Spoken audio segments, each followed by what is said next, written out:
ನಮಸ್ತೆ ವೀಕ್ಷಕರೇ, ಗುರುಭ್ಯೋ ನಮಃ ವಿಶೇಷ ಕಾರ್ಯಕ್ರಮಕ್ಕೆ ಸ್ವಾಗತ. ನಾನು ರಿಶಾಂತ್ ತೋಡಾರ್.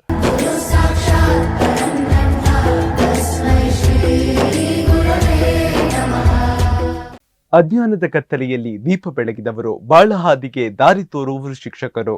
ಅದೇ ರೀತಿಯಾಗಿ ಇವತ್ತು ನಮ್ಮ ಕಾರ್ಯಕ್ರಮದಲ್ಲಿರುವ ಶಿಕ್ಷಕಿ ಯಾರು ಅಂತ ಕೇಳೋದಾದ್ರೆ, ಶಿಕ್ಷಣ, ಕಲೆ ಮತ್ತು ಸಾಹಿತ್ಯ ಕ್ಷೇತ್ರದಲ್ಲಿ ಅಪಾರ ಸೇವೆ ಸಲ್ಲಿಸಿ ಪ್ರಸ್ತುತ ನಿವೃತ್ತರಾಗಿ ಡಿಜಿಟಲ್ ಪತ್ರಿಕೆಯ ಪ್ರಧಾನ ಸಂಪಾದಕಿಯಾಗಿ ಸೇವೆ ಸಲ್ಲಿಸುತ್ತಿರುವಂತಹ ರತ್ನಾವತಿ ಜೆ ಬೈಕಾಡಿ ಅವರು ನಮ್ಮ ಕಾರ್ಯಕ್ರಮದಲ್ಲಿದ್ದಾರೆ. ಬನ್ನಿ ಅವರನ್ನ ಕಾರ್ಯಕ್ರಮಕ್ಕೆ ಸ್ವಾಗತಿಸೋಣ ಹಾಗೂ ಅವರ ಶಿಕ್ಷಕ ವೃತ್ತಿಯ ಅನುಭವದ ಮಾತುಗಳನ್ನು ಕೇಳ್ಕೊಂಡು ಬರೋಣ. ಶ್ರೀಮತಿ ರತ್ನಾವತಿ ಜೆ ಬೈಕಾಡಿ ಅವರು 1/6/1956 ಉಡುಪಿಯ ಕುಂಜಿಬೆಟ್ಟುವಿನಲ್ಲಿ ಜನಿಸಿದ್ರು. ತಾಯಿ ಜಲಜಾ ಎಸ್ ಆಚಾರ್ ಹಾಗೂ ತಂದೆ ಸೋಮಯ್ಯ ಆಚಾರ್ ಅವರ ಸಂಸ್ಕಾರ ಭರಿತ ಕುಟುಂಬದಲ್ಲಿ ಬೆಳೆದ ಅವರು ಪತಿ ಶ್ರೀ ಬೈಕಾಡಿ ಜನಾರ್ದನ ಆಚಾರ್ ಅವರ ಸಹಕಾರದೊಂದಿಗೆ ತಮ್ಮ ಜೀವನ ಪಯಣವನ್ನು ಮುಂದುವರಿಸುತ್ತಿದ್ದಾರೆ. ಕನ್ನಡ ಮತ್ತು ಹಿಂದಿ ವಿಷಯಗಳಲ್ಲಿ ಸ್ನಾತಕೋತ್ತರ ಪದವಿ ಪಡೆದ ಇವರು 1983ರಿಂದ ಬೆಸೆಂಟ್ ಪ್ರೌಢಶಾಲೆಯಲ್ಲಿ ಹಿಂದಿ ಶಿಕ್ಷಕಿಯಾಗಿ ಸೇವೆ ಸಲ್ಲಿಸಿ ನಂತರ ಮುಖ್ಯ ಶಿಕ್ಷಕಿಯಾಗಿ ಕಾರ್ಯನಿರ್ವಹಿಸಿ 2016ರಲ್ಲಿ ನಿವೃತ್ತರಾದರು. 2018ರಿಂದ 2022ರವರೆಗೆ ಮಂಗಳೂರು ಪ್ರಾದೇಶಿಕ ಹಿಂದಿ ಪ್ರಚಾರ ಸಮಿತಿಯಲ್ಲಿ ಕಾರ್ಯದರ್ಶಿಯಾಗಿ ಸೇವೆ ಸಲ್ಲಿಸಿ ಪ್ರಸ್ತುತ ಅದರ ಉಪಾಧ್ಯಕ್ಷೆಯಾಗಿ ಕಾರ್ಯನಿರ್ವಹಿಸುತ್ತಿದ್ದಾರೆ. ಕಲೆ, ಸಾಹಿತ್ಯ ಹಾಗೂ ಸಾಂಸ್ಕೃತಿಕ ಕ್ಷೇತ್ರಗಳಲ್ಲಿ ಸಕ್ರಿಯವಾಗಿ ತೊಡಗಿಸಿಕೊಂಡಿರುವ ಅವರು ಪ್ರಸ್ತುತ ruvari.com ಡಿಜಿಟಲ್ ಪತ್ರಿಕೆಯ ಪ್ರಧಾನ ಸಂಪಾದಕಿಯಾಗಿ ಕಾರ್ಯನಿರ್ವಹಿಸುತ್ತಿದ್ದಾರೆ.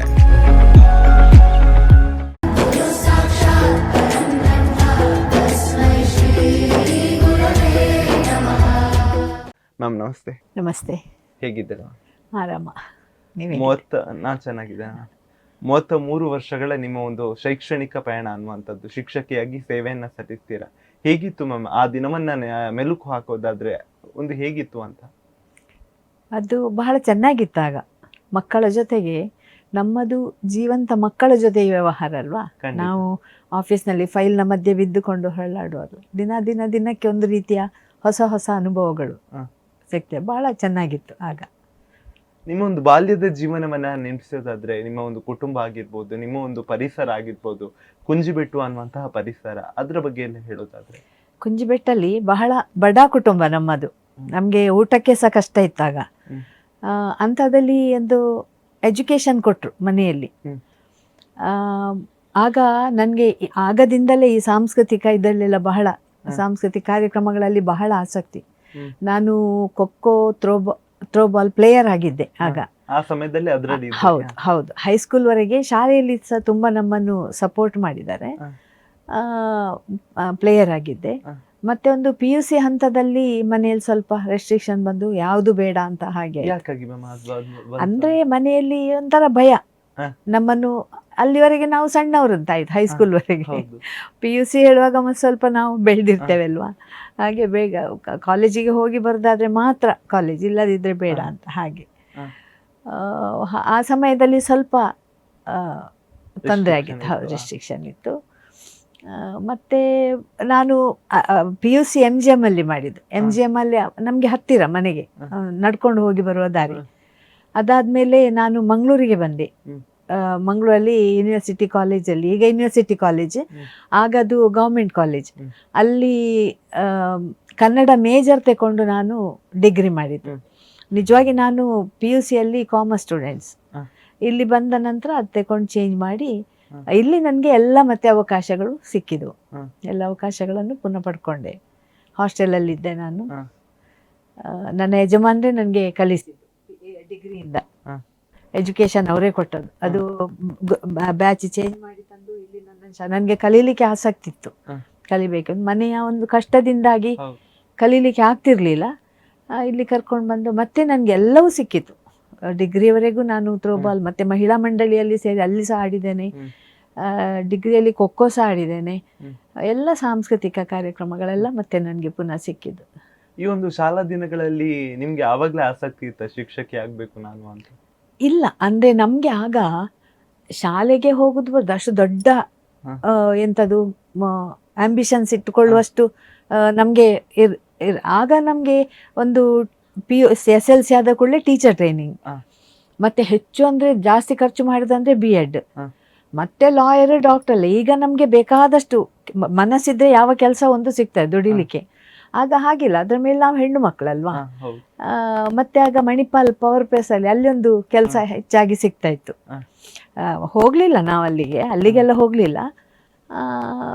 ಆಗ ನನಗೆ ಇದರಲ್ಲೆಲ್ಲ ಆಸಕ್ತಿ ಆಗ್ಲೇ ಇತ್ತು, ಆದ್ರೆ ಟೀಚರ್ ಆಗುವ ಇದಿರ್ಲಿಲ್ಲ.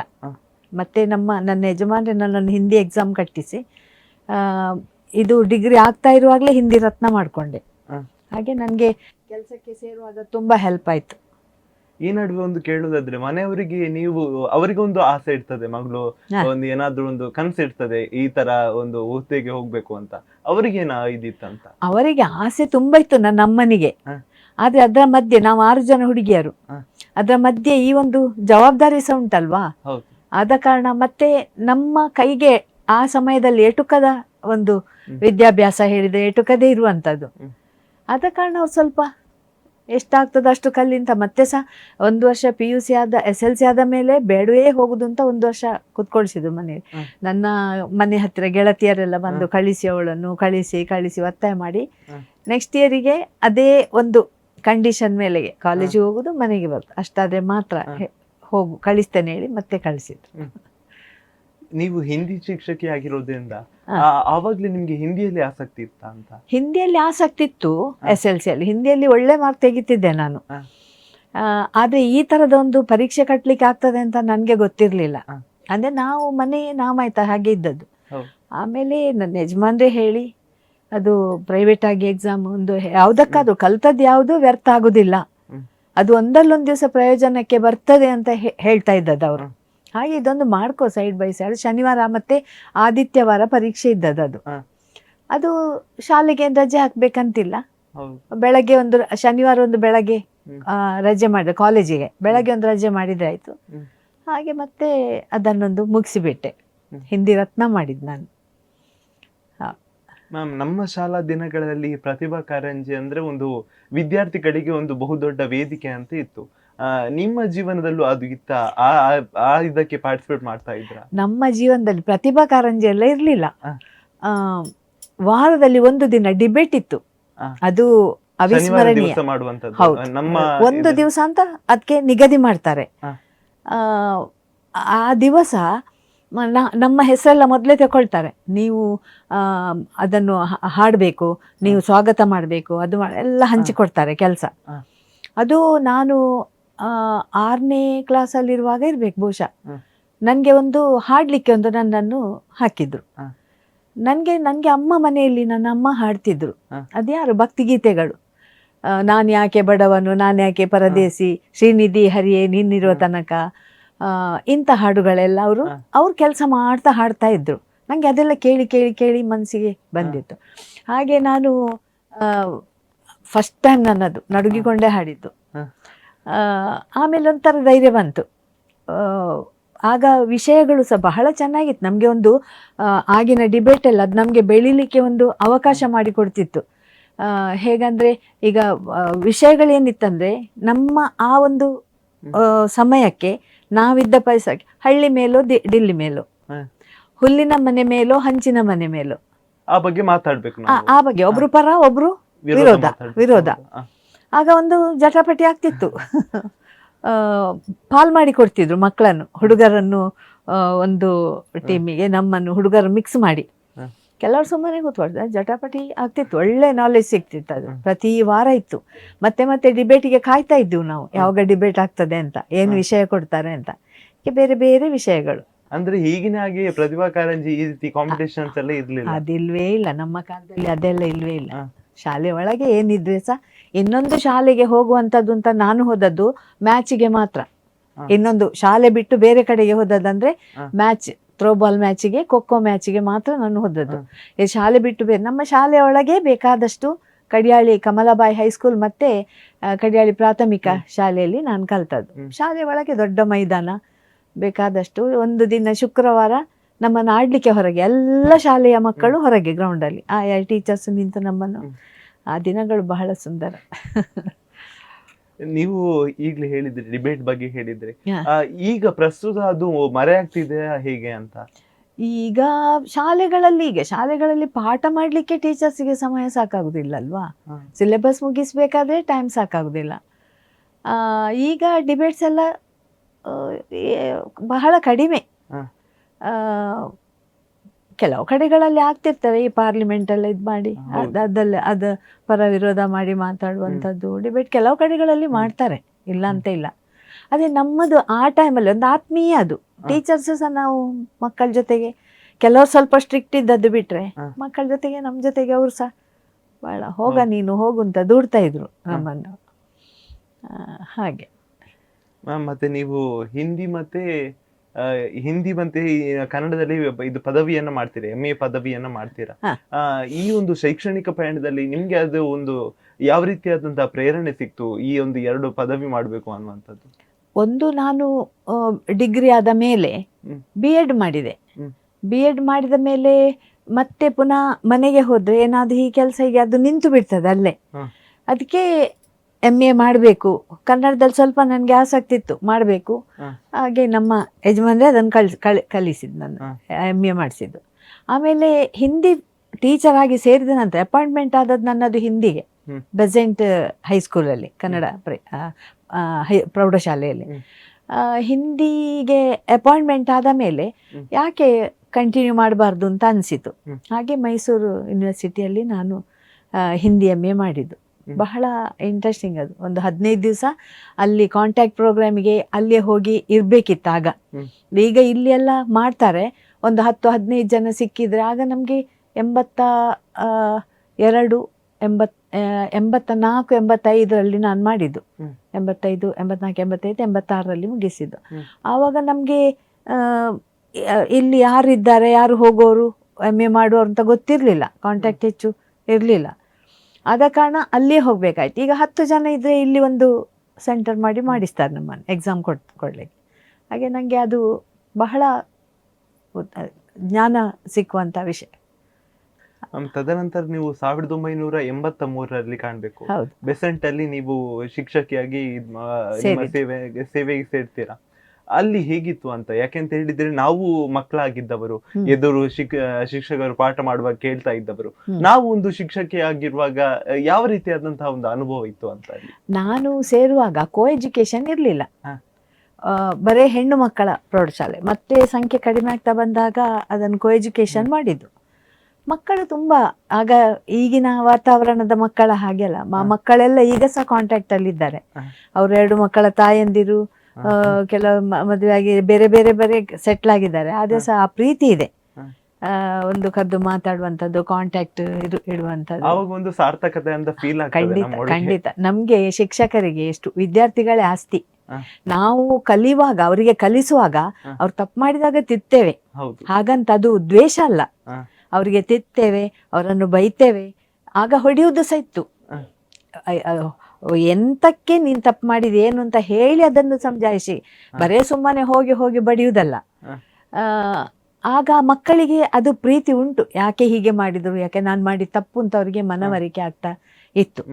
ನಾನು 83ರಲ್ಲಿ ಸೇರಿದವಳು, 2015ರವರೆಗೆ ಶಿಕ್ಷಕಿಯಾಗಿ ಕೆಲಸ ಮಾಡಿದೆ. ನಾನು ನಮ್ಮದು ಒಬ್ಬರು ಸೋಷಿಯಲ್ ಸ್ಟಡೀಸ್ ಟೀಚರ್, ಅವರು ರಿಟೈರ್ಡ್ ಆದರು. ಆವಾಗ ಸೋಷಿಯಲ್ ಸ್ಟಡೀಸಿಗೆ ಯಾರು ಸಹ ಇರಲಿಲ್ಲ ಅಲ್ಲಿ, ಪುನಃ ಅಪಾಯಿಂಟ್ಮೆಂಟ್ ಆಗಬೇಕು. ನಮ್ಮದು B.Ed ಅಲ್ಲಿ ಮೆಥಡಾಲಜಿ ಇರ್ತದೆ ಅಲ್ವಾ, ಒಂದು ಕನ್ನಡ ಮತ್ತೊಂದು ಸೋಷಿಯಲ್ ಸ್ಟಡೀಸ್ ಮಾಡಬೇಕಾಗಿ ಬಂತು. ಹಿಂದಿಗೆ ಅಪಾಯಿಂಟ್ಮೆಂಟ್ ಆದ್ದು, ಮತ್ತು ಕನ್ನಡ ಕ್ವಾಲಿಫಿಕೇಶನ್ ಕನ್ನಡ ಸಹ. ನನಗೆ ಒಮ್ಮೊಮ್ಮೆ ಆಗ್ತಿತ್ತು, ನಾನೊಂದು ದಿನ ರಜೆ ಮಾಡಿದರೆ 3-4 ಕ್ಲಾಸ್ ಫ್ರೀ ಆಗ್ತಾರೆ ಮಕ್ಕಳು ಅಂತ. ಹಾಗೆ ರಜೆ ಮಾಡಲಿಕ್ಕೆ ಸಹ ಒಂಥರ ಮುಜುಗರ ಆಗ್ತಿತ್ತು, ಅಗತ್ಯ ಇದ್ದರೆ ಸಹ. 1 ವರ್ಷ ಕೊನೆಯಲ್ಲಿ ನನಗೆ ಮುಖ್ಯ ಶಿಕ್ಷಕಿಯಾಗಿ ಕಾರ್ಯನಿರ್ವಹಿಸುವಂಥ 1 ವರ್ಷ. ಆಗ ನಾನು ಬಹಳ ಅದನ್ನು ಒಂದು ರೀತಿಯಲ್ಲಿ ನಾನು ಎಂಜಾಯ್ ಮಾಡಿದ್ದೇನೆ ಆ ಪೀರಿಯಡನ್ನು. ಕೆಲಸ ಸ್ವಲ್ಪ ಜಾಸ್ತಿ ಇರ್ತದೆ, ಪಾಠವೂ ಮಾಡ್ಕೊಳ್ಬೇಕು, ಇಲ್ಲಿ ಜವಾಬ್ದಾರಿ ಸಹ ನೋಡ್ಕೊಳ್ಬೇಕು. ಆಗ ಆ ಸಮಯದಲ್ಲಿ ಹೇಳುವುದಂದರೆ, ಈ ಮಕ್ಕಳೆಲ್ಲ ಇದ್ದಾರಲ್ಲ ಗಂಡು ಮಕ್ಕಳು, ನಮ್ದು ಕೋ ಎಜುಕೇಶನ್ ಆಗಿದೆ ಆಗ. ಹೌದು. ಅವರು ಕಿವಿಗೆ ಒಂದು ಇಷ್ಟಿಷ್ಟು ದೊಡ್ಡದು ಹಾಕೊಂಡು ಬರೋದಿತ್ತು. ಅದು ಮತ್ತೆ ಕೂದಲು ಬೇರೆ ಬೇರೆ ಸ್ಟೈಲ್ ಇದೆಲ್ಲ ಕೆತ್ತಿ ಕೆತ್ತಿ ಕೆತ್ತಿ ಇಲ್ಲಿ ಸ್ವಲ್ಪ ನಿಲ್ಸುದು. ಎಷ್ಟೋ ಮಕ್ಕಳಿಗೆ ನಾನು ಹೋಗಿ ಈಗಲೇ ಕಟ್ ಮಾಡಿಕೊಂಡು ಬಾ, ನೀನ್ ಯಾಕೆ ಇದನ್ನ ಇಟ್ಟುಕೊಂಡದ್ದು ಕೂದಲನ್ನು ಮಾಡುದಾದ್ರೆ ಸರಿ ಚೆನ್ನಾಗಿ ತೆಗಿ ಅಂತ ಹೇಳಿ ಎಷ್ಟೋ ಸಲ ನಾನು ಹಣ ಕೊಟ್ಟವ್ರನ್ನ ಕಟ್ ಮಾಡಿಸ್ಕೊಂಡದ್ದು ಸೊಂಟು. ಅದು ಯಾಕೋ ಕಂಡ್ರೆ ನನಗೆ ಬಹಳ ಹಿಂಸೆ ಆಗ್ತಿತ್ತು. ಮತ್ತೆ ಕಿವಿಗೆ ಸಹ ಹಾಗೆ, ಅಷ್ಟು ಒಂದು ಕಿವಿಗೆ ಮಾತ್ರ ಹಾಕೊಂಡ್ಬಾರ್ದು ಇಷ್ಟಿಷ್ಟು ದೊಡ್ಡದು. ಅದೊಂಥರ ನನ್ಗೆ ಯಾಕೋ ಬೇರೆ ಯಾರಿಗೆ ಹೇಗಾಗ್ತದೆ ಗೊತ್ತಿಲ್ಲ, ನಂಗಂತದು ಅಸಹ್ಯ ಆಗ್ತಿತ್ತು. ಮಕ್ಕಳು ಶಿಸ್ತು ಪಾಲನೆ ಮಾಡಬೇಕು. ತುಂಬಾ ಸ್ಟ್ರಿಕ್ಟ್ ಅಲ್ಲ, ನಾವು ಶಾಲೆಯಲ್ಲಿ ಪಾಠ ಮಾಡುವಾಗ ಸ್ಟ್ರಿಕ್ಟ್ ಇರ್ತಿದ್ವು. ಆದ್ರೆ ಶಾಲೆಯಿಂದ ಹೊರಗೆ ಹೋದಾಗ, ಸ್ಪೋರ್ಟ್ಸ್ ಡೇ ಆಗ್ಲಿ ಟೂರಿಗೆ ಹೋದಾಗ ನಾವು ಫ್ರೆಂಡ್ಸ್ ಹಾಗೆ ಮಕ್ಕಳ ಜೊತೆಗೆ ತಿಂತೇವೆ, ಅವರಿಗೆ ತೆಗೆಸಿ ಕೊಡ್ತೇವೆ, ನಾವು ತಿಂತೇವೆ, ಐಸ್ ಕ್ಯಾಂಡಿ ತಿಂತೇವೆ, ಎಲ್ಲ ಮಾಡ್ತೇವೆ. ಅದು ಶಾಲೆ ಒಳಗೆ ಅದು ಮಕ್ಕಳಿಗೆ ಸಹ ಗೊತ್ತುಂಟು. ಹಾಗೆ ಒಂದು ಸಲ ಏನಾಯ್ತಂದ್ರೆ, ಅದು ಎಲ್ಲ ತೆಗ್ಸಿ ನನ್ನ ಟೇಬಲ್ ಮೇಲೆ ಒಂದು ಇಷ್ಟು ಇತ್ತು ಕಿವಿದ್ದು, ಮಕ್ಕಳಿಂದ ತೆಕೊಂಡು ಅದಕ್ಕೆ ಹಾಕಿ ಅಂತ ಹೇಳುದು. ಅಲ್ಲಿ ಇಡೀ ಅಲ್ಲಿಂದ ನಾಳೆಯಿಂದ ಹಾಕಿ ಬರ್ಬಾರ್ದ. ನನ್ನ ಒಂದು ಅವಿಸ್ಮರಣೀಯ ಅದೇ, ನನ್ನ ಟೈಮಲ್ಲಿ ಒಬ್ಬ ಹುಡುಗ ಒಂದು ದಿವಸ ಒಂಚೂರು ಲೇಟ್ ಆಯಿತು ಬಂದ, ಟೀಚರ್ ಪರ್ಮಿಷನ್ ತಗೊಂಡು ಹೋಗು ಅಂತ ಬಂದಾಗ ನಾನು ನೋಡುವಾಗ ಒಂದು ಕಿವಿಯಲ್ಲಿ ಉಂಟು. ಅವನಿಗೆ ಮೊದಲು ಸಹ ಒಂದು ವಾರ್ನಿಂಗ್ ಕೊಟ್ಟಿದ್ದೇನೆ ನಾನು, ಒಂದು ಕಿವಿಯಲ್ಲಿ ಉಂಟು. ನಾನು ಕೇಳಿದೆ, ನಾನು ನಿಂಗೆ ಹಾಕಬಾರ್ದು ಹೇಳಿದಲ್ಲ ಒಂದು ಕಿವಿಗೆ, ನೀನು ಪುನಃ ಯಾಕೆ ಹಾಕೊಂಡು ಬಂದೆ ಇದನ್ನು? ಅದು ನನ್ನ ಚಿಕ್ಕಮ್ಮನ ಮಗುವಿನ ಬರ್ತ್ಡೇ ಇತ್ತು, ಚಿಕ್ಕಮ್ಮ ಹಾಕಿದ್ದು ಟೀಚರ್, ನನಗೆ ತೆಗಿಲಿಕ್ಕೆ ಅದೆಲ್ಲ ಏನು ಬೇಡ, ತೆಗಿ ಅದನ್ನು ಅಲ್ಲಿ ಹಾಕು ಹೇಳಿದೆ. ಅದಕ್ಕೆ ಅವನು ಹೆಸಿಟೇಟ್ ಮಾಡಿದ, ಯಾಕೆ ಅಂತ ನಂಗೆ ಗೊತ್ತಿಲ್ಲ, ಅಳುಕಿದ. ಕೊಡು, ನೀನು ಆಚೆ ಈಚೆ ನೋಡೋದೇ ಬೇಡ, ಹಾಕಬಾರ್ದು ಅಂದರೆ ಹಾಕಬಾರ್ದು, ನೀನು ಹೊರಗೆ ಎಲ್ಲಿ ಹಾಕು, ನಿನ್ನ ಹಿಂದೆ ನಾನು ಬರೋದಿಲ್ಲ, ಶಾಲೆಗೆ ಬರುವಾಗ ನೀನು ಇದು ಹಾಕೋಬಾರ್ದು, ಕೊಡು ಹೇಳಿದೆ. ಕೊಟ್ಟ ಕೈಯಲ್ಲಿ ಕೊಟ್ಟು, ಆಗ ಜೋರು ಮಳೆ ಬರ್ತಿತ್ತು, ಅದರಲ್ಲಿ ಫುಲ್ ಆಗಿದೆ, ತೆಗೆದು ಕಿಟಕಿಯಿಂದ ಹೊರಗೆ ಬಿಸಾಡಿದೆ. ಕಿಟಕಿಯಿಂದ ಹೊರಗೆ ಹಾಕಿದೆ, ಮಳೆ ಬರ್ತಾ ಇತ್ತು. ನಾವಿದ್ದದ್ದು ಫಸ್ಟ್ ಫ್ಲೋರ್ ಅಲ್ಲಿ, ಅದು ಕೆಳಗೆ ಬೀಳ್ತದೆ. ಒಂದು 4 ದಿವಸದ ನಂತರ ಹುಡುಗ ಬಂದು ಟೀಚರ್ ನನ್ನ ಕಿವಿದ್ದು ಕೊಡ್ತೀರಾ? ಅದಕ್ಕೆ ನಾನು ಹೇಳಿದೆ, ನೀ ಹಾಕೊಂಡು ಬರಬಾರ್ದು ಹೇಳಿದೆ, ಹಾಕೊಂಡು ಬಂದಿದ್ಯಲ್ಲ, ಈಗ ನಿಂಗೆ ಎಂತಕ್ಕೆ, ನಾನು ಕೊಡುದಿಲ್ಲ ಹೇಳಿದೆ. ಮತ್ತೆ ಅಳುಕೆ ಟೀಚರ್ ಅದು ಚಿನ್ನದ್ದು ಹೇಳಿದ, ಅದು ಚಿನ್ನದ್ದು ಹೇಳಿದ. ನನಗೆ ಸಹ ಶಾಕ್ ಆಯ್ತು. ಹೌದಾ, ನನಗೆ ಎಂತ ಮಾಡುದು ಗೊತ್ತಾಗ್ಲಿಲ್ಲ. ಮಕ್ಕಳೇ ಕಷ್ಟದವ್ರಲ್ವಾ, ನಾವೇನೋ ಒಂದು ಶಿಸ್ತು, ಅದು ನಮ್ಗೆ ಅದು ಸರಿಯಾಗುದಿಲ್ಲ ಹೇಳಿದಕ್ಕೆ ಹಾಕೊಂಡ್ ಬರ್ಬೇಡಿ, ಹೊರಗೆ ಹಾಕುದಕ್ಕೆ ಏನು ಇದೆ, ನೀನು ಇನ್ನೊಂದು ಕಿವಿದು ತಕೊಂಡ್ ಬಾ ಹೇಳಿದೆ. ಮರುದಿವಸ ತಂದ, ಚಿನ್ನದ್ದು ಹೇಳಿದಲ್ಲ, ಕಷ್ಟದವರು. ಮತ್ತೆ ನಾನು ನಮ್ಮೊಬ್ರು ಜ್ಯುವೆಲ್ಲರ್ ಹತ್ರ ಹೋಗಿ ಇಂಥದ್ದೇ ನಂಗೆ ಒಂದೊಂದು ಮಾಡಿಕೊಡಿ ಹೇಳಿದೆ. ಅದಕ್ಕೆ ಅವರು ಏನು ಹೇಳಿದ್ರಂದ್ರೆ, ಟೀಚರ್ ಇದು ಮೇಲಿದ್ದು ಮಾತ್ರ ಚಿನ್ನ, ಆಚೆ ಅವರೆಲ್ಲ ಉತ್ತರ ಕರ್ನಾಟಕದ ಅಂಡೆ ಉಂಟಲ್ವಾ, ಅದನ್ನು ಬೇರೆ ಹಿತ್ತಾಳಿದ್ದೆಲ್ಲ ಮಾಡುದಂತೆ, ಇದು ಮಾತ್ರ ಅದು ಎಂತ ಟೀಚರ್ ಇಷ್ಟು ಸಣ್ಣದು ಮಾಡಿಕೊಡೋದು ಅಂತ. ಬಹಳ ಹಿಂದೆ ಇದು. ಮತ್ತೆ ನಾನು ಅವ್ರು ತೆಗೆದು ಬಿಸಾಡಿದೆ, ನನಗೆ ಒಂದು ಬೇಕು ಕೊಡಿ ಹೇಗಾದ್ರು ಅಂತ ಹೇಳಿದೆ. ಇಲ್ಲ ಟೀಚರ್, ನೀವು ಅದಕ್ಕೆ ಹಣ ಕೊಡಿ ಅವನಿಗೆ ಅಂತ ಹೇಳಿದೆ. ಎಷ್ಟು ಕೊಡ್ಬೇಕು ಹೇಳಿದೆ, 500 ರೂಪಾಯಿ ಕೊಡಿ ಹೇಳಿದೆ. ಆಗದು ಬಹಳ. ಮತ್ತೆ ನಾನು ಬಂದವನಿಗೆ ಹೇಳಿದೆ, ನೋಡ ಅದು ಇಲ್ಲಿ ಎಲ್ಲಿ ಸಹ ಕಾಣುದಿಲ್ಲ, ನಾನು ಹೊರಗೆ ಬಿಸಾಡಿದ್ದೇನೆ, ಅದೇ ದಿವಸ ನೀನು ಕೊಟ್ಟದ್ದು, ನೀನು ಹೇಳಲಿಕ್ಕಿಲ್ವಾ, ಆ ಚಿನ್ನದ್ದು ತೆಗೆಯುವುದಿಲ್ಲ ಹೇಳ್ತಿದ್ದು, ನಾನು ಬಿಡ್ತಿದ್ದೆ ಅಥವಾ ತೆಗೆದಿಡ್ತಿದ್ದೆ ನಾನು. ಈಗ ನೀನು ಇನ್ನೊಂದು ಬೇರೆ ಮಾಡಿಸಿ ಹೇಳಿ ಅವನಿಗೊಂದು 500 ಕೊಟ್ಟೆ. ಒಂದು ಅವಿಸ್ಮರಣೀಯ. ಇದೆಲ್ಲ ಒಂಥರ ಅಂಥದ್ದು ತುಂಬಾ ಖುಷಿ ಕೊಡುವಂಥದ್ದು ತುಂಬಾ ಕೆಲಸಗಳಾಗಿವೆ. ಮತ್ತೆ ಮನಸ್ಸಿಗೆ ನೋವಾಗಿ ನಮ್ಮನ್ನು ನಾವು ತಿದ್ದಿಕೊಳ್ಳುವಂತಹ ಪರಿಸ್ಥಿತಿಗಳು, ಅದು ಅಂಥದ್ದು ಬಂದಿತ್ತು. ನಾನು ಸೇರಿದ ಆರಂಭದಲ್ಲಿ 83ನೇ ಇಸ್ವಿಯಲ್ಲಿ ಒಂದು 7th ಸ್ಟ್ಯಾಂಡರ್ಡ್ ಅಲ್ಲಿ ಒಬ್ಳು ಹುಡುಗಿದ್ಲು. ಅವಳು ಮಾತು ಕಡಿಮೆ, ಮಾತೇ ಆಡ್ತಿರ್ಲಿಲ್ಲ. ಮಕ್ಕಳು ಹೇಳ್ತಿದ್ರು ನಮ್ಮ ಹತ್ರ ಸಹ ಮಾತಾಡೋದಿಲ್ಲ ಅಂತ. ನಾನೇನು ಮಾಡಿದೆ ಅಂದರೆ, ನನಗೆ ನಮ್ಮ ಟೀಚರ್ ಹೇಳ್ತಿದ್ರು ಬಾಲ್ ಪೆನ್ನಲ್ಲೆಲ್ಲ ಬರಿಬಾರ್ದು, ಇಂಕ್ ಪೆನ್ನಲ್ಲೇ ಬರಿಬೇಕು ಅಂತ, ಅಕ್ಷರ ಚಂದ ಆಗ್ತದೆ ಅಂತ. ಆಗ ಮಕ್ಕಳ ಹತ್ರ ಇಂಕ್ ಪೆನ್ ಇತ್ತು, ಇಲ್ಲ ಅಂತಲ್ಲ. ಈಗ ಬಣ್ಣ ಬಣ್ಣದ್ದು ಬಾಲ್ ಪೆನ್ ಬರ್ತದೆ ಮಕ್ಕಳಿಗೆ, ಅದೇ ಆಗಬೇಕಲ್ವ, ಬೇರೆ ಇಂಕ್ ಪೆನ್ನಲ್ಲಿ ಬರೆಯೋರೀಗ ಬಹಳ ಕಡಿಮೆ. ಹಾಗೆ ನಾನು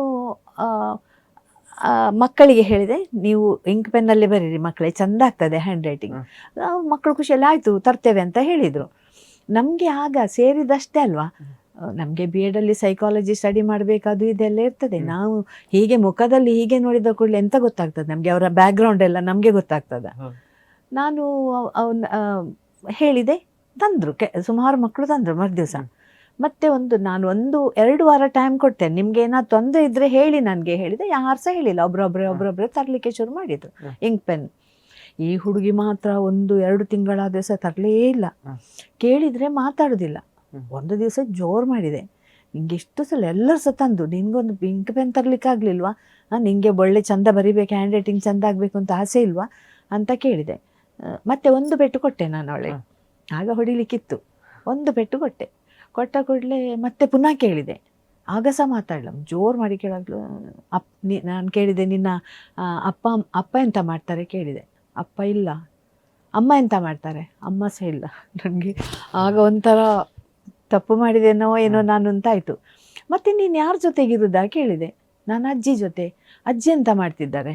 ಅಜ್ಜಿ ಆಗ ಪಾಲ್ಕೆ ಹಾಲ್ ಇತ್ತು, ಪಾಲ್ಕೆ ಹಾಲ್. ಈಗ ಜ್ಯುವೆಲ್ಲರಿ ಉಂಟಲ್ಲಿ, ಕಲ್ಯಾಣ್ ಜ್ಯುವೆಲ್ಲರಿ ಏನೋ ಇದೆ ಬಳ್ಳಲ್ ಬಾಗಲ್ಲಿ. ಅಲ್ಲಿ ಪಾಲ್ಕೆ ಹಾಲ್ ಇತ್ತು ದೊಡ್ಡದು. ಅದರಲ್ಲಿ ಮದುವೆ ಟೈಮಿಗೆಲ್ಲ ಕ್ಲೀನ್ ಮಾಡೋದು, ಮದುವೆ ಮುಗ್ದ ಮೇಲೆ ಅದು ಮಾಡುದಂತೆ. ನಾನು ಮತ್ತೆ ಹೋದೆ ಒಂದು ದಿವಸ ನೋಡುವ ಅಂತ. ನೋಡಿಗ ಪಾಪ ತುಂಬಾ ಪ್ರಾಯದ್ದು, ಮತ್ತೆ ಕಾಲು ಸಹ ಸ್ವಲ್ಪ ನೋವು ಹೆಂಗಸಿಗೆ. ಅವ್ರೆಂತ ಗೊತ್ತಾಯ್ತು ಅಂದ್ರೆ ಅದ್ರೊಳಗೊಂದು ಮನೆಯವ್ರು ನಂಗೆ ಪರಿಚಯದವರಿದ್ದು. ಹೆಸರು ಕೇಳಿದೆ, ಹೆಸರು ಕೇಳ್ಕೊಂಡು ಹೋಗಿ ನೋಡಿದೆ. ನೋಡಿದ ಮೇಲೆ ನಂಗೆ ನಿಜ ಒಂಥರ ಪಾಪ ಪ್ರಜ್ಞೆ. ನಾನು ನಿಜವಾಗಿ ಮಕ್ಕಳ ಹಿನ್ನೆಲೆ, ನಾವು ಆಕ್ಚುಲಿ B.Ed ಅಲ್ಲಿರುವಾಗ ಮಕ್ಕಳ ಮನೆಗೆ ಹೋಗಿ ನಮ್ಗೆ ಅವರಿಗೆ ಟೇಬಲ್ ಉಂಟಾ ಬರೀಲಿಕ್ಕೆ, ಲೈಟ್ ಉಂಟಾ, ಫ್ಯಾನ್ ಉಂಟಾ, ವ್ಯವಸ್ಥೆ ಎಲ್ಲ ಸರಿ ಉಂಟಾ ಅಂತ ಒಂದು ದಿವಸ ನಮ್ಗೆ ಹೋಗಿ ನೋಡ್ಲಿಕ್ಕೆ ಉಂಟು. ಹಂಗಾಯ್ತು ನಂಗೆ ಯಾಕೆ ತಲೆಗೆ ಬರ್ಲಿಲ್ಲ ಅಂತಾಯ್ತು. ಆವತ್ತಿಂದ ನಾನು ಮಕ್ಕಳ ಬ್ಯಾಕ್ ಗ್ರೌಂಡ್ ನೋಡಿಕೊಳ್ಳದೆ, ನಾನು ಅವರಿಗೆ ಜೋರು ಮಾಡಿ ಕೇಳದೆ, ಜೋರು ಮಾಡ್ಲಿಕ್ಕೆ ಇಲ್ಲ, ಬೈಲಿಕ್ಕೆ ಇಲ್ಲ. ಮತ್ತೆ ಎಷ್ಟೋ ಮಕ್ಕಳಿಗೆ ನಾನು ಮತ್ತೆ ಅವರದ ಫೀಸ್ ಇದ್ದು ಇದೆಲ್ಲ ಹೇಳ್ಬಾರ್ದು ಮಾಡಿ. ಮತ್ತೆ ಬುಕ್ಸ್ ಸಹ ಕೆಲವು ಬಿಟ್ಟು ಹೋಗ್ತಾರಲ್ವಾ, ಅದನ್ನೆಲ್ಲ ಒಟ್ಟು ಮಾಡಿ ಪೇಪರ್ಸ್ ಬೈಂಡ್ ಮಾಡಿ, ಪುಸ್ತಕ ಇಲ್ಲದ ಮಕ್ಕಳಿಗೆ ಇಂಥ ಸ್ವಲ್ಪ ಮತ್ತೆ ನಮ್ಮಲ್ಲೇ ನಾವು ಚೇಂಜ್ ಮಾಡಿಕೊಂಡು ಇಂಥದ್ದು ತುಂಬಾ ಇದು ಬರ್ತದೆ. ಅದು ಇದೊಂದು ಮಾತ್ರ ನನಗೆ ಆ ದಿನಗಳು ನನ್ನ ಸರ್ವಿಸ್ನಲ್ಲಿ ಫಸ್ಟ್ ಅದು 83ನೇ. ಹೌದು ಹೌದು, ನಾನು ಒಂದೇ ಕಡೆ ಸರ್ವಿಸ್ ಮಾಡಿದ್ದು, ಬೆಸೆಂಟಲ್ಲೇ ಮಾಡಿದ್ದು. ಸೇರಿದ ಆರಂಭದಲ್ಲಿ 83ಕ್ಕೆ ಸೇರಿದೆ ಅಲ್ವಾ, ಸೇರಿದ ಆರಂಭದಲ್ಲಿ ಒಂದು 7-8 ತಿಂಗಳು ಹೋಗಿರ್ಬೋದು. ನಾನು ಆಗಸ್ಟಲ್ಲಿ ಸೇರಿದ್ದು. ನೆಕ್ಸ್ಟ್ ಅಕಾಡೆಮಿಕ್ ಇಯರಿಗೆ ಆಗುವಾಗ ಅದೊಂದು ಘಟನೆ. ಹಿಂದಿಯಲ್ಲಿ ಪಾಠ ಮಾಡ್ತಿದ್ರಿ? ಹಿಂದಿ ಹೌದು, ಹಿಂದಿಯಲ್ಲಿ. ಮಕ್ಕಳಿಗೆ ಹಿಂದಿ ಕಲಿಸುವಂತದ್ದು ಯಾವ ರೀತಿಯ ಚಾಲೆಂಜ್ ಇರ್ತದೆ? ಮಕ್ಕಳಿಗೆ ನನಗೆ ಬೇರೆ ಶಾಲೆಯಲ್ಲಿ ಹೇಗೆ ಅಂತ ಗೊತ್ತಿಲ್ಲ ನನಗೆ, ಆದರೆ ಮಕ್ಕಳಿಗೆ ಹಿಂದಿಯಲ್ಲಿ 1-2 ಅದು ಬಹಳ 10-20ರವರೆಗೆ ಬರುದು. ನೀವು ಗಮನಿಸಬೇಕಾದ್ರೆ ಈಗ ನನ್ನ ಸ್ಟೂಡೆಂಟ್ಸ್ ಇದ್ದಾರಲ್ಲ, ಅವರಿಗೆ ಕೋಟಿಗಟ್ಟಲೆ ಹೇಳಿದ್ರು ಹೇಳ್ತಾರೆ ಅವರು. ಕೋಟಿಗಟ್ಟಲೆ ಹೇಳಿದ್ಲಿಕ್ಕೆ 100 ಆದ ಮೇಲೆ 100 ಹಾಗೆ 200 ಹೇಳ್ತಾ ಹೇಳ್ತಾ ಹೇಳ್ತಾ 1000 ಗಟ್ಟಲೆ ಕೋಟಿಗಟ್ಟಲೆ ಬೇಕಾದ್ರೂ ಹೇಳ್ತಾರೆ. ನಾನು ಅವರಿಗೆ ಹೇಗೆ ಅಭ್ಯಾಸ ಮಾಡಿದೆ ಅಂತ ಹೇಳಿದರೆ, ಕಾಪಿ ಇಡ್ತಾರೆ.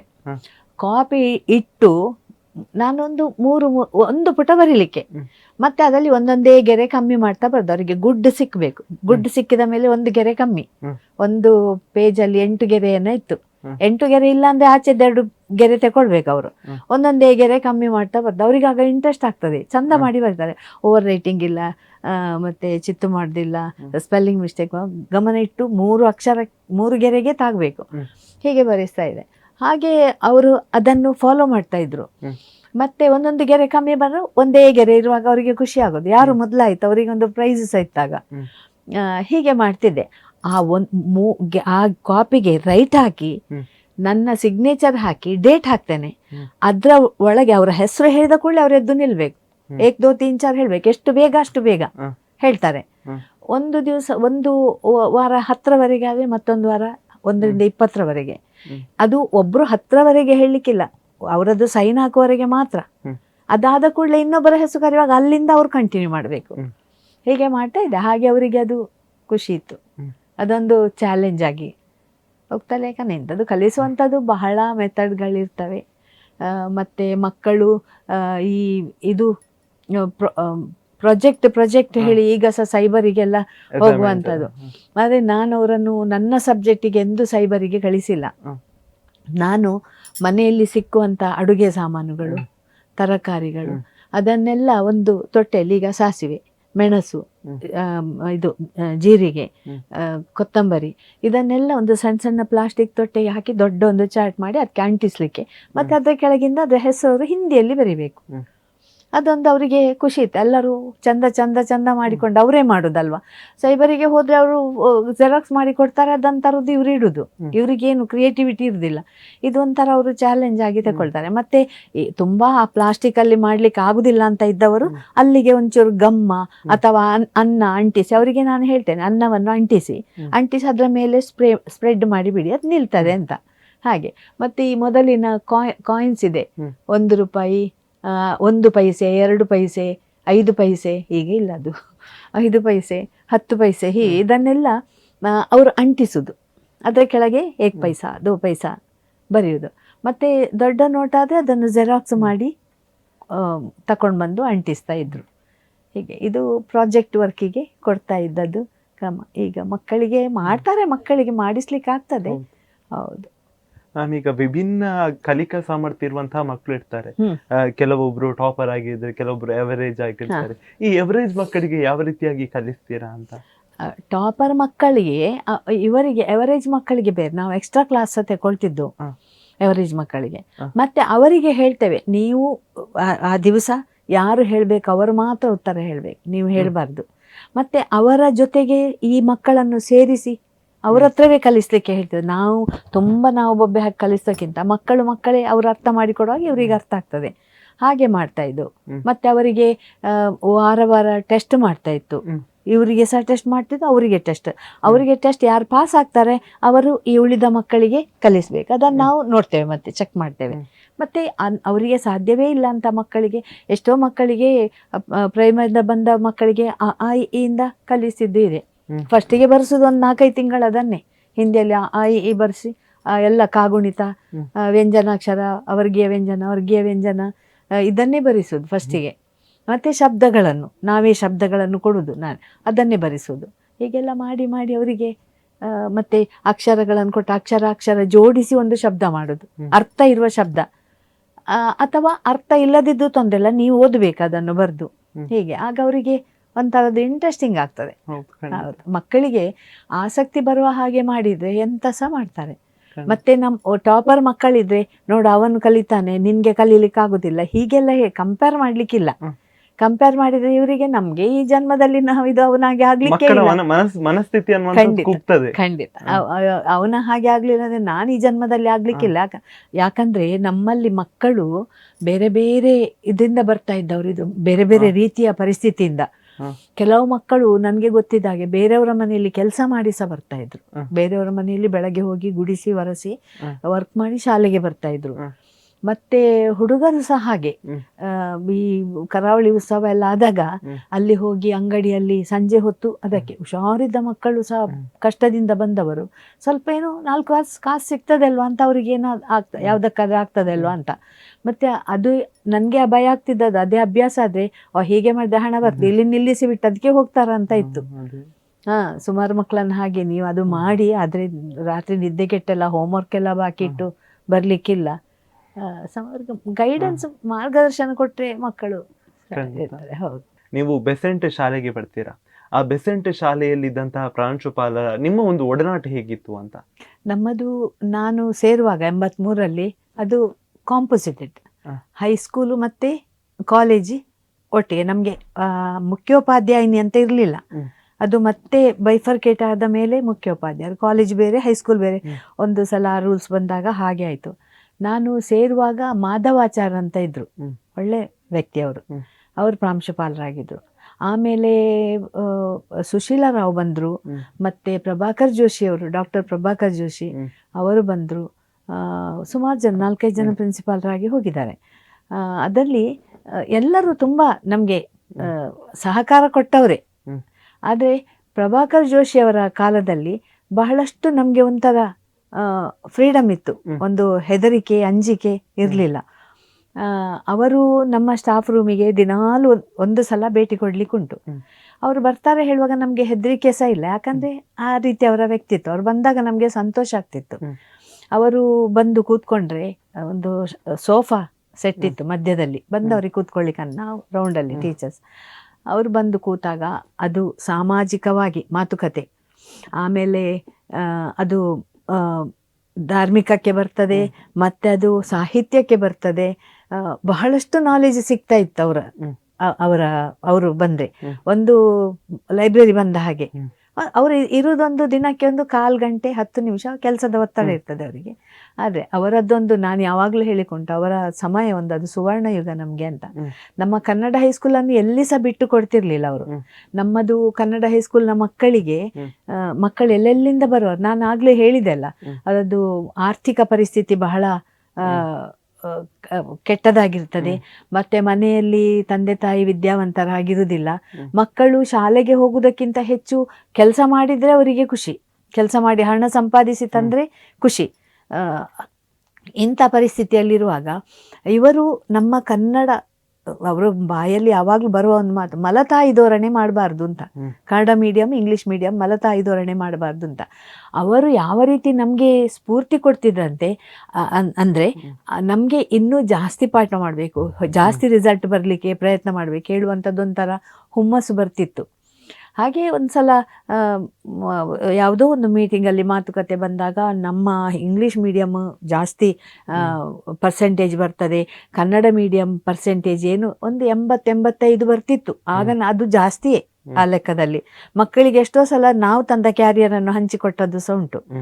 ಹೊಟ್ಟೆಗಿಲ್ಲದೆ ಬರುವ ಮಕ್ಕಳು, ಸ್ಪೋರ್ಟ್ಸ್ ಡೇ ದಿವಸ ತಲೆ ತಿರುಗಿ ಬೀಳುವ ಮಕ್ಕಳು, ಅದು ಅವರ ಒಳಗೆ ಹೊಕ್ಕೆ ಅದನ್ನು ಕೇಳಿದಾಗ ಮಾತ್ರ ನಮಗೆ, ಮಕ್ಕಳು ಸಹ ಸ್ವಾಭಿಮಾನ ಇರ್ತದೆ ಅವರಲ್ಲಿ. ಅವ್ರು ಸಹ ಬಿಟ್ಟು ಕೊಡುದಿಲ್ಲ, ಮನೆಯಲ್ಲಿ ನಾನು ತಿನ್ಲಿಲ್ಲ, ನಾನು ಮೊನ್ನೆ ದನ್ನ ತಿಂದು ಬಂದದ್ದು, ಅದೆಲ್ಲ ಅವರು ಹೇಳುದಿಲ್ಲ. ಹಾಗೆ ಇವರು ಬಂದಾಗ, ಆದರೆ ಅವರು ಮಾತ್ರ ಹೇಳಿದ್ರು, ನಮ್ಮ 100% ಬಂದರೆ ಬೇರೆ ಶಾಲೆಗೆ, ಇಂಗ್ಲೀಷ್ ಮೀಡಿಯಂಗೆ 100% ಬಂದರೆ, ನಮ್ಮದು 50% ಬಂದರೆ ಸಹ ಅದು 100%ಗೆ ಈಕ್ವಲ್ ಅಂತ. ಅವರು ಹಾಗೆ ಮಾಡುವಾಗ ನಮ್ಮ ಟೀಚರ್ಸ್ ಕೆಲಸ ಮಾಡ್ತಾರೆ, ಅವರು ಸುಮ್ಮನೆ ಕೂತ್ಕೊಳ್ಳೋದಿಲ್ಲ, ಎಲ್ಲ ಮಕ್ಕಳ ಬಗ್ಗೆ ಅವರು ಕೇರ್ ತಗೊಳ್ತಾರೆ, ಅವರಿಗೆ ಬೇಕಿದ್ದ ಜ್ಞಾನ ಕೊಡ್ತಾರೆ ಅಂತ ಹೇಳುವಾಗ ನಮಗೆ ಸಹ ಹಾಗೆ. ನನಗೆ ಸಿಕ್ಕಿದ ಎಲ್ಲ ಪ್ರಿನ್ಸಿಪಾಲ್ರು, ನಮ್ಮದು ಸುಶೀಲಾ ರಾವ್ ಸಹ ಹಾಗೆ, ಅವರು ಸಾಹಿತಿ, ಅವರು ತುಂಬ ಪುಸ್ತಕಗಳು ಬಿಡುಗಡೆ ಆಗಿವೆ. ಹೀಗೆ ಇವರು ಸಹ ಬರೆದಿದ್ದಾರೆ. ಇವರು ಡಾಕ್ಟರ್ ಪ್ರಭಾಕರ್ ಜೋಶಿ ಅವರ ಬಗ್ಗೆ ಗೊತ್ತಿದೆ ನಿಮಗೆ ಎಲ್ಲ. ಹಾಗೆ ನಮಗೆ ಅದು ಶಾಲೆಯಲ್ಲಿ ಮೇಲಿನ ನಮ್ಮ ಪ್ರಾಂಶುಪಾಲರಾಗಲಿ ಅಥವಾ ಬೈಫರ್ಕೇಟ್ ಆದ ಮೇಲೆ ಬಂದ ಮುಖ್ಯೋಪಾಧ್ಯಾಯಿನಿಯರಾಗಿರಲಿ ನಮಗೆ ಅದು ಒಳ್ಳೆಯ ಒಂದು ವಾತಾವರಣವನ್ನೇ ಕಲ್ಪಿಸಿಕೊಟ್ಟಿದ್ದಾರೆ. ಬಹಳ ಸಂತೋಷದ ದಿನಗಳದು. ನಾವು ಹೇಳುವುದೇನೆಂದರೆ, ಮನೆಯಲ್ಲಿ ಎಷ್ಟೋ ಸಮಸ್ಯೆಗಳಿರ್ತದೆ, ಅದನ್ನು ಹಿಡ್ಕೊಂಡು ನಾವು ಶಾಲೆಗೆ ಬರುವಂಥದ್ದಲ್ಲ. ಶಾಲೆಗೆ ಬಂದ ಮೇಲೆ ನಮ್ಮದು ಪೂರ್ಣ ಅದು ಶಾಲೆಗೆ, ಮನೆಯ ಸಮಸ್ಯೆಗಳು ಶಾಲೆಗೆ ಬರಬಾರ್ದು, ಶಾಲೆಯ ಸಮಸ್ಯೆಗಳು ಮನೆಗೆ ಹೋಗಬಾರ್ದು. ಹೇಗೆ ಮ್ಯಾಮ್, ಅಲ್ಲಿ ನೀವು ಬೆಸೆಂಟಲ್ಲಿ ಇರುವಾಗಲೇ ನೀವು ಶಿಕ್ಷಕಿಯಾಗಿದ್ದವರು ತದನಂತರ ಕೊನೆಯ ವರ್ಷದಲ್ಲಿ ಕಾಣಬೇಕು ಮುಖ್ಯ ಶಿಕ್ಷಕಿ. 1 ವರ್ಷ ಮುಖ್ಯ ಶಿಕ್ಷಕಿ ಆಗುವಂತಹ ಯಾವ ರೀತಿಯಾದಂತಹ ಒತ್ತಡ ಇರ್ತದೆ ಮ್ಯಾಮ್? ಮುಖ್ಯ ಶಿಕ್ಷಕಿಯಾಗಿ ಅಂತದೇನಿಲ್ಲ, ನಮ್ಗೆ ಪಾಠ ಸಹ ಮಾಡ್ಲಿಕ್ಕೆ ಇರ್ತದೆ. ಮುಖ್ಯ ಶಿಕ್ಷಕಿ ಅಂದ್ರೆ ಸುಮ್ಮನೆ ಕೂತ್ಕೊಂಡಲ್ಲಿ ಯಾರು ಕೆಲಸ ಮಾಡ್ತಾರೋ ಇಲ್ವೋ ಅದನ್ನು ಮಾತ್ರ ನೋಡೋದಲ್ಲ, ನಮ್ಗೆ ಸಹ ಪಾಠಗಳಿರ್ತವೆ, ನಮ್ಮ ಸಬ್ಜೆಕ್ಟ್ ಮಾಡ್ಬೇಕಿರ್ತದೆ, ಅದು ಮಾಡ್ಬೇಕು, ಇಲ್ಲಿ ಸಹ ಮಾಡ್ಬೇಕು. ಆಗ ಒಂದು ಬಿಸಿ ಊಟ ಇತ್ತು, ಬಿಸಿ ಊಟ ಅದದ್ದು ಲೆಕ್ಕಾಚಾರ ಎಲ್ಲ ಇಡುವಂಥದ್ದು. ಮತ್ತೆ ಬೇರೆ ಬೇರೆ ಕಡೆಗೆ ಕಾಂಪಿಟಿಷನ್ಗೆ ಮಕ್ಕಳನ್ನು ಕಳಿಸ್ಬೇಕಾಗ್ತದೆ. ಮತ್ತೆ ಇನ್ಸ್ಪೆಕ್ಷನ್ಗೆ ಬಂದಾಗ ಆಗ ಪ್ರಾಜೆಕ್ಟ್ ಎಲ್ಲ ನಾನು ಲಾಸ್ಟಲ್ಲಿ ಸ್ಟಾರ್ಟ್ ಆದಷ್ಟೇ. ನನಗೆ ಎಲ್ಲರೂ ಹೇಳ್ತಿದ್ರು, ನೀನು ಪುಣ್ಯಾತ್ಮ ಮಾಡು, ರಿಟೈರ್ಡ್ ಆಗಿ ಹೋಗ್ತಾ ಇದ್ದೆ, ನಮಗೆಲ್ಲ ಇದೆಲ್ಲ ಅಂದರೆ ಅದು ಬಹಳ ಒಂದು ಮಕ್ಕಳಿಗೆ ಅದು ಹೆಚ್ಚು ಪ್ರಯೋಜನ ಆಗುದಿಲ್ವೋ ಏನೋ ಅಂತ ಅನ್ಸೋದು. ಅದು ಮನೆಯವರೇ ಮಾಡಿಕೊಡುದು, ಮಕ್ಕಳದ್ದು ಕ್ರಿಯೇಟಿವಿಟಿ ಅಲ್ಲಿ ಅಂಥದ್ದು ಇಲ್ಲ, ಮಕ್ಕಳು ಪೂರ್ಣ ಪೇರೆಂಟಿಗೆ ಡಿಪೆಂಡ್ ಆಗಿರೋದು. ನಮ್ಮ ಕನ್ನಡ ಮೀಡಿಯಂನ ಮಕ್ಕಳು ಹಾಗಾಗಲ್ಲ, ಅವರು ಬಿಂದಾಸ್ ಗಮ್ಮತ್ತೆ. ಯಾವ ಕಾರ್ಯಕ್ರಮ ಆಗಲಿ ಅವರು ಜೋಶಲ್ಲಿ ಒಂದು ಭಾಗವಹಿಸ್ತಾ ಇದ್ರು. ಈಗ ಮಕ್ಕಳಾಗಿ ಒಂಥರ ಎಲ್ಲ ಮನೆಯವರು ಫೀಡ್ ಮಾಡಿ ಕಳಿಸೋದು ಹಾಗೆ ಇರಲಿಲ್ಲ ಅಲ್ಲ. ಹೀಗೆ ಅವರವರೇ ಆಸಕ್ತಿಯಿಂದ ಕಲಿಯೋ ಮಕ್ಕಳು ಸಹ ಇರ್ತಾರೆ, ಇಲ್ಲ ಅಂತಲ್ಲ. ಅದೇ ನಮ್ಮ ಟೋಟಲ್ ಮಕ್ಕಳಿದ್ದಾರಲ್ಲ, ಅವರೊಂಥರ ಗಮ್ಮತ್ತಲ್ಲೇ ಹೋಗ್ತಿತ್ತು. ಆದ್ಮೇಲೆ ನೀವು ಮಂಗಳೂರು ಹಿಂದಿ ಪ್ರಚಾರ ಸಮಿತಿಯಲ್ಲಿ ನೀವು ಕಾರ್ಯದರ್ಶಿ ಮತ್ತು ಈಗ ಪ್ರಸ್ತುತ ಉಪಾಧ್ಯಕ್ಷ ಆಗಿದ್ದೇನೆ. ಅದರಲ್ಲಿ ಯಾವ ರೀತಿಯಾದ ಹೊಣೆಗಾರಿಕೆ ಇರ್ತದೆ, ಅದರ ಒಂದು ಬಗ್ಗೆ ಹೇಳೋದು? ನಾನು 2016ರಲ್ಲಿ ರಿಟೈರ್ಡ್ ಆದೆ. ರಿಟೈರ್ಡ್ ಆದಮೇಲೆ ಸ್ವಲ್ಪ ಸಮಯ ನನ್ನ ಯಜಮಾನರು ಚನ್ನರಾಯಪಟ್ಟಣದಲ್ಲಿ ಮಲ್ನಾಡ್ PU ಕಾಲೇಜಲ್ಲಿ ಪ್ರಿನ್ಸಿಪಾಲ್ ಆಗಿದ್ದರು, ಮತ್ತು ಅಲ್ಲಿ ಆಡಳಿತ ನಿರ್ದೇಶಕರಾಗಿದ್ದರು. ಆಮೇಲೆ ನಾವು ಇಲ್ಲಿಗೆ ಕರೆಸಿಕೊಂಡೆವು. ಇಲ್ಲಿ ಬಂದ ಮೇಲೆ ಅವರು ಹಿಂದಿ ಸಮಿತಿಯಲ್ಲಿ ಸೆಕ್ರೆಟರಿ ಆಗಿ ಸೇರಿದ್ರು. ಆಗ ಸೀತಾರಾಮ್ಜಿ ಅಂತ ಇದ್ರು. ಸೀತಾರಾಮ್ ಅವರಿಗೆ ಏಜ್ ಆಗಿತ್ತು. ಅವರು ನನ್ನನ್ನು ರಿಲೀವ್ ಮಾಡಿ ಹೇಳ್ತಾ ಇದ್ರು. ಹಾಗೆ ಮತ್ತೆ ಇವರನ್ನು ಮಾಡಿ ಅವರನ್ನು ರಿಲೀವ್ ಮಾಡಿದ್ರು. ಮತ್ತೆ ಇವರಿಗೆ ಶಕ್ತಿ PU ಕಾಲೇಜಲ್ಲಿ ಇವರಿಗೆ ಅಲ್ಲಿ ಬರಬೇಕು ಅಂತ ಅಲ್ಲಿಂದ ತುಂಬ ಒತ್ತಡ ಬಂದಾಗ ಇಲ್ಲಿ ನಮ್ಮ ಆಗ ಪ್ರೆಸಿಡೆಂಟ್ ಆಗಿದ್ದವರೇ ಹೇಳಿದ್ರು, ರಾಮ್ ಮೋಹನ್ ರಾವ್, ನಿಮ್ಮ ಮಿಸೆಸ್ ರಿಟೈರ್, ಅವರನ್ನೇ ಕೂತ್ಕೊಳಿಸಿ, ಯಾರ್ಯಾರನ್ನು ಹುಡುಕೋದು ಬೇಡ ಅಂತ. ಹಾಗೆ ಇಲ್ಲಿ ಇದು ಒಂದು ರೀತಿ ಸ್ವಲ್ಪ ನನ್ನ ಶಿಕ್ಷಕಿಯಾಗಿ ಕೆಲಸ ಮಾಡಿದ ಅದು ಇರ್ತದೆ, ಸ್ವಲ್ಪ ಆಫೀಸ್ ವರ್ಕ್. ನನಗೆ ಆಫೀಸ್ ವರ್ಕ್ ಎಲ್ಲ ಸ್ವಲ್ಪ ಹೊಸದು. ಅಲ್ಲಿ ವರ್ಷಕ್ಕೆ 2 ಸಲ ಪರೀಕ್ಷೆಗಳಾಗ್ತವೆ, ಪ್ರಾಥಮಿಕಿಂದ ಪ್ರವೀಣವರೆಗೆ 6 ಪರೀಕ್ಷೆಗಳಿವೆ. ಈ 6 ಪರೀಕ್ಷೆಗಳಿಗೆ ಮಕ್ಕಳನ್ನು ಬೇರೆ ಬೇರೆ ಶಾಲೆಯಿಂದ ಬರ್ತಾರೆ, ಹೆಂಗಸರು ಸಹ ಬರ್ತಾರೆ, ಕೆಲಸದಲ್ಲಿ ಇದ್ದವರು ಸಹ ಸೇರ್ತಾರೆ. ಹಾಗೆ ಅವರು ಬಂದು ಅವರದ್ದು ಎಲ್ಲ ಚೆನ್ನೈ ಮತ್ತು ಧಾರವಾಡದಲ್ಲಿ ಸಭಾ ಉಂಟು, ಹಿಂದಿ ಪ್ರಚಾರ ಸಭಾ.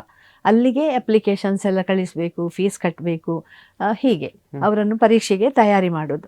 ಅವರನ್ನು ಮತ್ತೆ ಮೊದಲು ಬೆಸೆಂಟಲ್ಲಿತ್ತು, ಆಮೇಲೆ ಅವರದ್ದೇ ಹಿಂದಿ BEd ಕಾಲೇಜು ಬೋಳೂರಲ್ಲಿ, ಅಲ್ಲಿ ಎಕ್ಸಾಮ್ ಆಗ್ತಾ ಇತ್ತು. ಅಲ್ಲಿಗೆ ಅವರನ್ನೆಲ್ಲ ಹಾಲ್ ಟಿಕೆಟ್ ಎಲ್ಲ ಬರೆಸಿ ಅವರಿಗೆ ಕೊಟ್ಟು ಅಲ್ಲಿ ಆ ಎಕ್ಸಾಮ್ ಕಂಡಕ್ಟ್ ಮಾಡುವಂಥದ್ದೊಂದು, ಮತ್ತೆ ರಿಸಲ್ಟ್ ಬಂದಾಗ ಮುಂದಿನ ಎಕ್ಸಾಮಿಗೆ ಅವರಿಗೆ ಹೇಳುವಂಥದ್ದು, ಬುಕ್ಸ್ ಕೊಡುವಂಥದ್ದು ಇಂಥದ್ದು. ಮತ್ತೆ ಏನಾದರೂ ಕಾರ್ಯಕ್ರಮಗಳಿದ್ರೆ ಅದನ್ನು ಈಗ ಕಬೀರ್ ಜಯಂತಿ, ತುಳಸಿದಾಸ್ ಜಯಂತಿ ಇಂಥದ್ದೆಲ್ಲ ಇದ್ರೆ ಅಲ್ಲಿ ಮಾಡ್ತಾರೆ.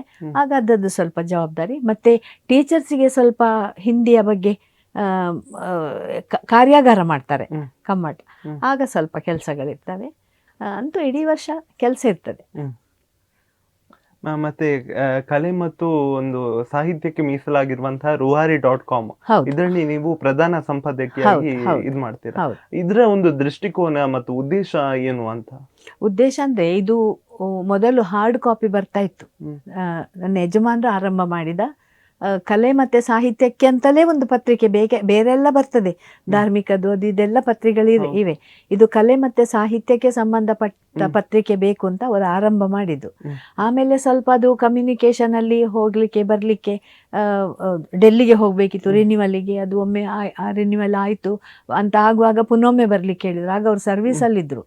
ಆಗ ಅವರಿಗೆ ಪುನಃ ಶಾಲೆಗೆ ರಜೆ ಮಾಡಿ ಅದಕ್ಕೆ ರಿಟೈರ್ಡ್ ಆದ ಮೇಲೆ ಅದನ್ನು ಕಂಟಿನ್ಯೂ ಮಾಡುವ ಹೇಳಿ ನಿಲ್ಲಿಸಿ ಬಿಟ್ರು. ಆಮೇಲೆ ರಿಟೈರ್ಡ್ ಆದಮೇಲೆ ಈ ಸೋಷಿಯಲ್ ವರ್ಕಲ್ಲಿ ಬ್ಯುಸಿ ಆದ್ರು ಅವರು.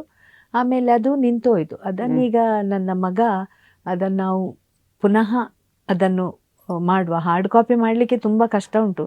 ಅದು ಪ್ರೂಫ್ ನೋಡಬೇಕು, ಪ್ರೆಸ್ಸಿಗೆ ಕೊಡಬೇಕು, ಅದರ ಹಿಂದೆ ಓಡಾಟ ಉಂಟು. ಅವನು ಸ್ವಲ್ಪ ಬ್ಯುಸಿ ಇರ್ತಾನೆ. ಹಾಗೆ ಅದನ್ನು ಕಂಟಿನ್ಯೂ ಮಾಡುವ, ನೀವು ನನ್ನ ಜೊತೆಗೆ ಬರಬೇಕು, ಅಲ್ಲಿ ಬಿಡಿ ಅಂತ ಹೇಳಿದ. ನನಗೆ ಮೊದಲಿಗೆ ಧೈರ್ಯ ಸಾಕಾಗಲಿಲ್ಲ, ಯಾಕಂದರೆ ಪತ್ರಿಕೆ ಹೇಳುವಂಥದ್ದು ಸುಲಭ ಅಲ್ಲ. ಅಲ್ಲಿ ಶಿಕ್ಷಣ ಇದರಿಂದ ಆಫೀಸ್ ವರ್ಕಿಗೆ ಬಂದೆ. ಆಫೀಸ್ ವರ್ಕಿಂದ ಇದು ಪೂರ್ತಿ ಇದು ಏನಾದರೂ ಬರೀ ಹೇಳಿದರೆ ಸ್ವಲ್ಪ ಮಟ್ಟಿಗೆ ಸಣ್ಣದು ಇದು ಮಾಡ್ಬೋದು, ಆದರೆ ಇಂಥದ್ದು ದೊಡ್ಡ ಇದಂತ. ಮತ್ತು ಅವನು ಧೈರ್ಯ ಕೊಟ್ಟ, ಎಂತಂತೇಳಿ ನೀವು ಕೂತ್ರೆ ಸಾಕು, ನಾನೆಲ್ಲ ಮಾಡ್ತೇನೆ ಅಂತ. ಹಾಗೆ ನಾನು ಅಲ್ಲಿಗೆ ಸೇರಿದೆ. ಈಗ ಅದರಲ್ಲಿದ್ದೇನೆ. ಅದರಲ್ಲಿ ಯಾವ ರಿಲೇಟೆಡ್ ಆಗಿ ಆರ್ಟಿಕಲ್ ಎಲ್ಲ ಬರೆಯುವಂಥದ್ದು? ಅದರಲ್ಲಿ ಸಾಹಿತ್ಯಕ್ಕೆ ಸಂಬಂಧಪಟ್ಟದಂದರೆ, ಎಲ್ಲಾದರೂ ಪುಸ್ತಕ ಬಿಡುಗಡೆ ಆದರೆ ಅದರದ್ದು ಅವರೊಂದು ಇನ್ವಿಟೇಷನ್ ಕಳಿಸಿದರೆ ನಾವು ಫಸ್ಟಿಗೆ ಪ್ರಕಟಣೆ ಕೊಡ್ತೇವೆ, ಇಂಥ ದಿವಸ ಇರ್ತದೆ ಅಂತ. ಆಮೇಲೆ ಆದ ನಂತರ ಕೆಲವು ಫೋಟೋಗಳು ಮತ್ತು ವರದಿಗಳನ್ನು ಕೊಟ್ಟರೆ ಅದನ್ನು ಹಾಕ್ತೇವೆ. ಮತ್ತು ಪುಸ್ತಕ ವಿಮರ್ಶೆಗಳನ್ನು ಹಾಕ್ತೇವೆ.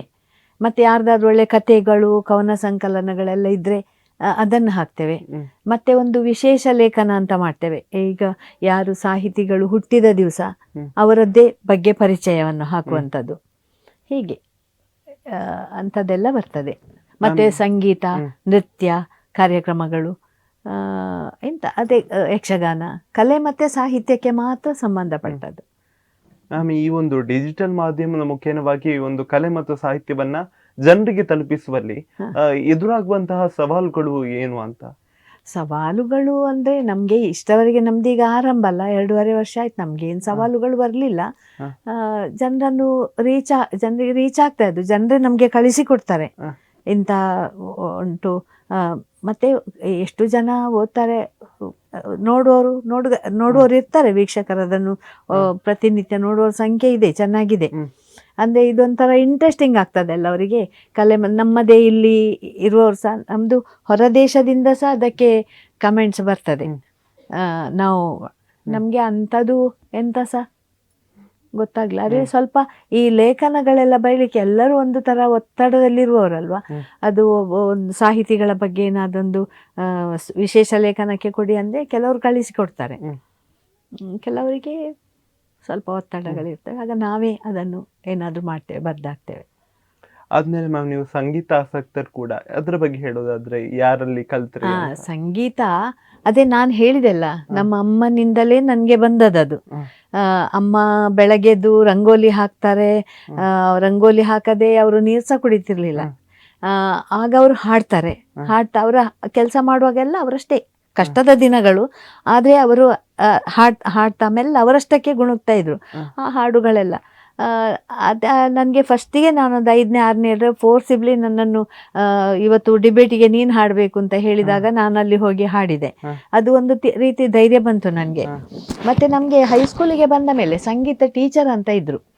ಆ ಸಂಗೀತ ಟೀಚರ್ ಹೇಳಿಕೊಡ್ತಾ ಇದ್ರು ಕೆಲವು ಭಾವಗೀತೆಗಳು, ಈ ಸರಳೆ ವರಸೆ, ಜಂಟಿ ವರಸೆ ಎಲ್ಲ ಹೇಳಿಕೊಟ್ಟಿದ್ದಾರೆ. ಅದು ಸ್ವಲ್ಪ ನಮಗೆ ಧೈರ್ಯ ಬಂತು. ಮತ್ತೆ ನಾನು ಹೇಳಿದೆಲ್ಲ ಆಗಲೇ SLC ಆದ ಮೇಲೆ ಮತ್ತೆಲ್ಲ ನಿಂತಿತು. ಮತ್ತು ಇಲ್ಲಿ ಬಂದ ಮೇಲೆ ನಮ್ಮ NK ಸುಂದರಾಚಾರ್ ಅಂತ ಲೇಡಿ ಹಿಲ್ಲಲ್ಲಿ ಅವರು ಸಂಗೀತ ಅಧ್ಯಾಪಕರಾಗಿದ್ದು. ನಾವೀಗ ನೋಡ್ತೇವೆ ಸನಾತನ ನಾಟ್ಯಾಲಯ, ಅದರಲ್ಲಿ ಶಾರದಾಮಣಿ ಶೇಖರ್ ಇದ್ದಾರೆ, ಅವರ ತಂದೆಯವರು. ಅವರು ಸಂಗೀತ ವಿದ್ವಾನ್. ಅವರು ಬರೇ ಸಂಗೀತ ಮಾತ್ರ ಅಲ್ಲ, ಆಲ್ರೌಂಡರ್ ಅವರು. ಅವರಿಗೆ ವಾಚ್ ರಿಪೇರಿ ಬರ್ತಿತ್ತು. ನಾನು ನೋಡಿದೆ ತಬ್ಲಾ ನುಡಿಸ್ತಾ ಇದ್ರು, ವೀಣೆ ನುಡಿಸ್ತಾ ಇದ್ರು, ಮತ್ತೆ ಸಂಗೀತ ಎಲ್ಲ ಅವರು ಯಾವುದು ಗೊತ್ತಿಲ್ಲ ಅಂತ ಇಲ್ಲ, ರಿಪೇರಿ ಎಲ್ಲ ಸಹ ಮಾಡ್ತಾ ಇದ್ರು ಅವರು. ಹಾರ್ಮೋನಿಯಂ ಹಾಳಾದ್ರೆ ಅವರೇ ರಿಪೇರಿ ಮಾಡುವಂಥದ್ದು. ಹೀಗೆ ಅವರ ಮನೆಯಲ್ಲೇ ಇದ್ದು ನಾನು, ಅವರು ಒಂದು ರೀತಿ ನಾನು ಅವರ ಮನೆ ಮಗಳಾಗಿ ಇದ್ದೆ. ಅದೊಂದು ನನಗೆ ಸಂತೋಷ. ಹೇಳಿಕೊಂಡು ತಿಂಗಳುಗಟ್ಟಲೆ ಅವರ ಮನೆಯಲ್ಲೇ ಇದ್ದೆ, ಸಂಗೀತ ಕಲಿತಾ ಅವರ ಮನೆಯಲ್ಲೇ. ಅವರ ಹೆಂಡತಿ ಸ್ವಲ್ಪ ಕೆಲಸ ಮಾಡ್ತಾ ಅವರ ಮನೆಯಲ್ಲಿ ನಾನಿದ್ದೆ. ಆ ಸಮಯದಲ್ಲಿ ಅವ್ರ ಹತ್ರ ಕಲ್ತದ್ದು ನಾನು. ಮತ್ತು ನನಗೆ ಅವರು ತೀರ್ಕೊಂಡ ನಂತರ ನನಗೆ ಎಲ್ಲಿ ಹೋಗ್ಬೇಕು ಹೇಳಿ ಗೊತ್ತಾಗಲಿಲ್ಲ. ಮತ್ತು ಶ್ರೀನಾಥ್ ಮರಾಠೆ ಅವರಲ್ಲಿಗೆ ಸೇರಿದೆ. ಅವರದ್ದು ಮನೆ ಪದವಿನಂಗಡಿಯಲ್ಲಿ. ಅವರು ತುಂಬ ಈಗ ಇಲ್ಲ, ಅವರು ತುಂಬ ಡೆಡಿಕೇಟೆಡ್. ನಾವು 1 ಗಂಟೆ ಕ್ಲಾಸಲ್ಲಿ ಹೋಗಿ ಕೂತ್ರೆ ಪಾಠ ಆದ ಮೇಲೆ ಅವರು ಲೆಕ್ಕ ಅಂತ ಇಲ್ಲ, ಇಷ್ಟೇ ನಿಂದಾಯ್ತು ಇನ್ನು ಹೋಗು ಅಂತ ಇಲ್ಲ. ಅವರ ಆಲಾಪನೆ ಇದು ಎಲ್ಲ ನಮಗೆ ಹೇಳಿಕೊಡ್ತಾ ಇದ್ರು. ಆಗ ಈಗಿನ ಹಾಗೆ ಮೊಬೈಲ್ ಆಗಲಿ ಎಂತ ಸಹ ಇರಲಿಲ್ಲ. ಅಲ್ಲಿಂದ ಮನೆ ಬರುವವರೆಗೆ ಮನಸ್ಸಲ್ಲಿ ಗುನುಗುತ್ತಾ ಬರುದು. ಮನೆಗೆ ಬಂದ ಮೇಲೆ ಎಲ್ಲಿ ಅಂತಾದ್ರೂ ಬೇರೆ ಮಾತು ಬಂದು ಮರ್ತೇ ಹೋಯ್ತದು. ಮತ್ತೆ ನೆಕ್ಸ್ಟ್ ಹೋಗೋದು ಕ್ಲಾಸಿಗೆ ಹೋದಾಗ ಅಲ್ಲಿಯೇ ನೆನಪಾಗೋದು, ಅವ್ರು ಸ್ಟಾರ್ಟ್ ಮಾಡಿದಾಗಲೇ ನೆನಪಾಗೋದು. ಹೀಗೆ ಬಹಳ ಅಲ್ಲಿ ಕಲಿತೆ. ಮತ್ತು ಈಗ ನಾನು ಹಾರ್ಮೋನಿಯಂ ಕಲಿತಾ ಇದ್ದೇನೆ. ಯಾಕಂದ್ರೆ ನನಗೆ ರಾಗಜ್ಞಾನ ಬೇಕು ಅಂತಾಯಿತು. ನನಗೆ ಅಷ್ಟರವರೆಗೆ ಒಂಥರ ರಾಗಜ್ಞಾನ ಸಿಕ್ಕಿರಲಿಲ್ಲ.